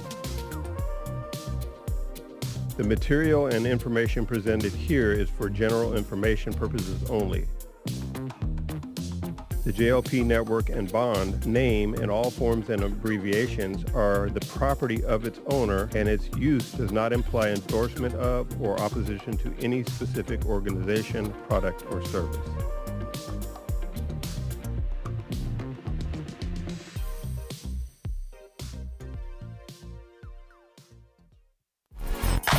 So, here's what I recommend. I invite you to download my silent prayer, and I want you to start doing it. You just download it, get the points of how to do it, and then after a while, you just do it on your own. It's going to point you in the right direction that your life will be returned to you from God. He will give you your life back, because anyone and all people who has anger, they're not themselves. You are the person that you are angry at. That's why it's so important to get to know yourself so that you can see who you're angry at. And if you're doing the hooping and hollering prayers and things like that, some people get up, oh, praise the Lord, hoop and holler, bless my mama, bless my daddy. Continue to do it. Do both. You will see if you want to stay with the hooping and hollering, or do you want to be still and know God. So my gift to you, no charge, at rebuildingtheman.com/church.